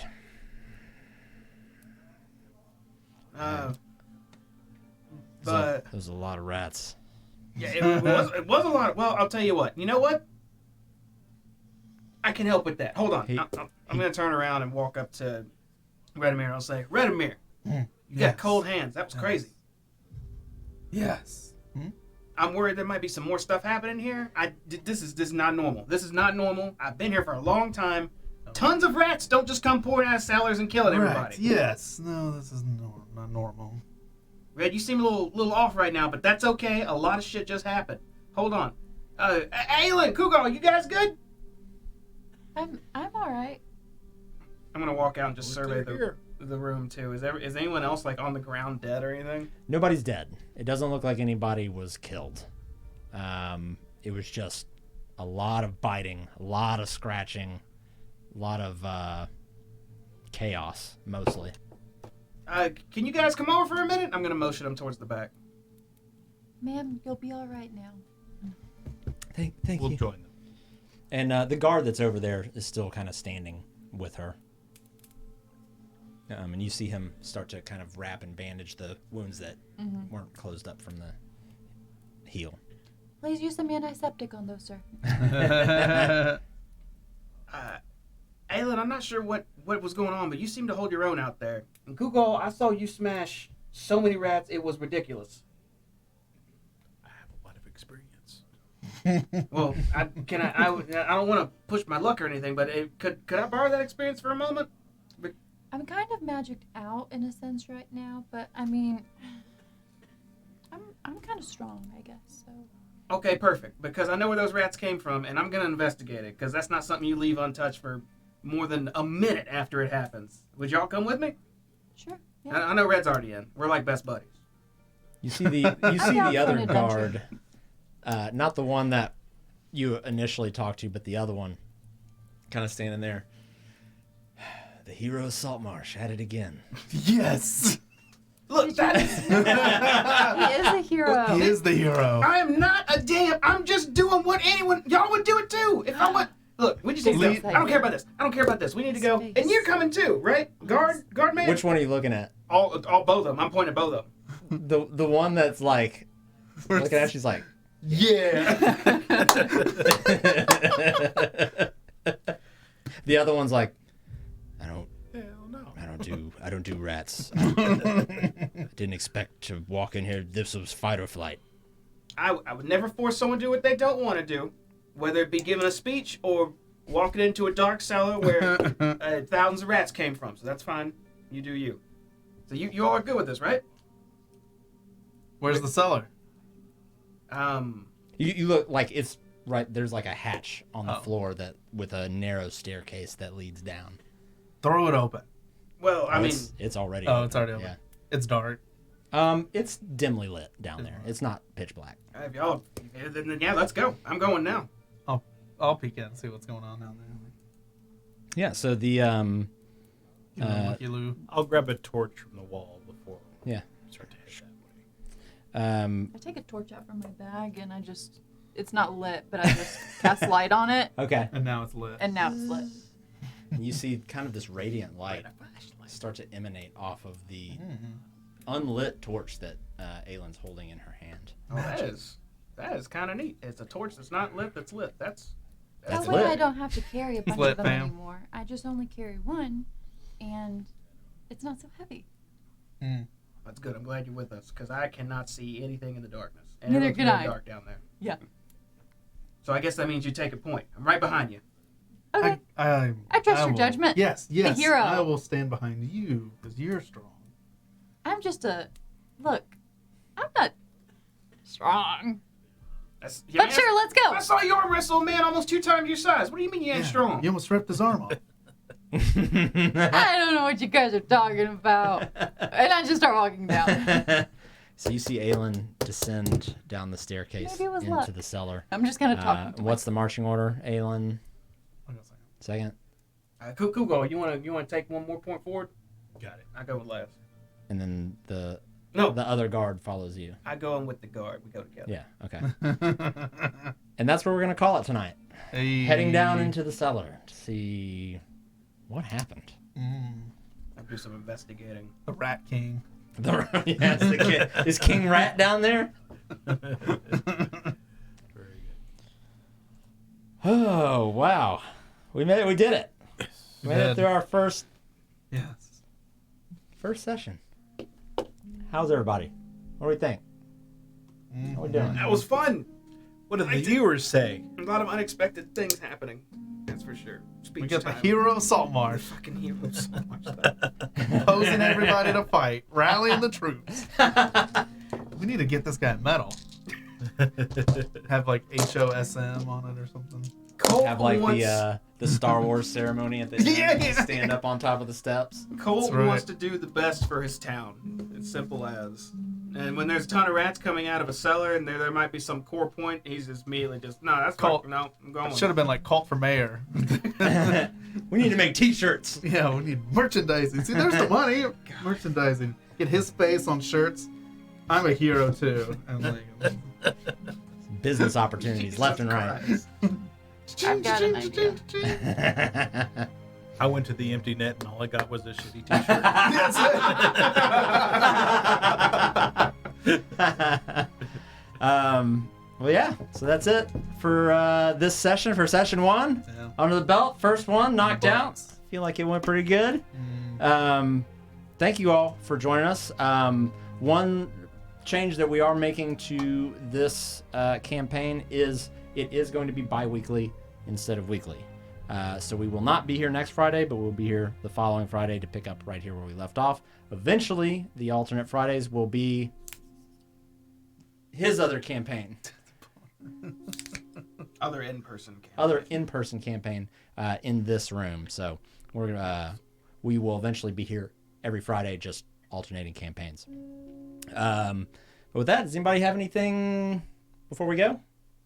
I'm so glad to be a player at D&D again. It's so much fun. I'm going to be a DM again. Yeah, really It's nice. good job, DMing. Thank you. First time I forgot. did really good. It's been a hot minute. Forgot what I was gonna say. Oh, rats. I want to say rat bastards, Give me your but I hand. held off. I held Your off hand. hard. Ah. You get disadvantage whole next round. Yeah. Perpetuity. So yeah, I guess thank you all for watching. It's good to be here in our own little space. I don't have to me and Kira don't have to tear down an entire production studio every weekend anymore. And honestly, a large part of this is y'all's doing. Y'all supporting the channel has done almost all of this. So we really appreciate that. And if you want to continue to support the channel, please. And Jamie subscribe. giving up a room of his house. Yeah. Yeah, an which entire is room no of his own. short. It's well Yeah. worth it. Well worth it for studio. I agree. So, thank you all. We will see you in a couple weeks. I may be on tomorrow doing Star Wars, but I don't know yet. I'm not sure. But thank you all. You need Have a 2 good night, graphics everybody. cards. Yeah, exactly. 4090s. Do I have a button for this? I don't. I gotta click it over here. All right, everybody. Bye. Have a good evening. Good night. Bye, y'all. Bye. See you in the cellar.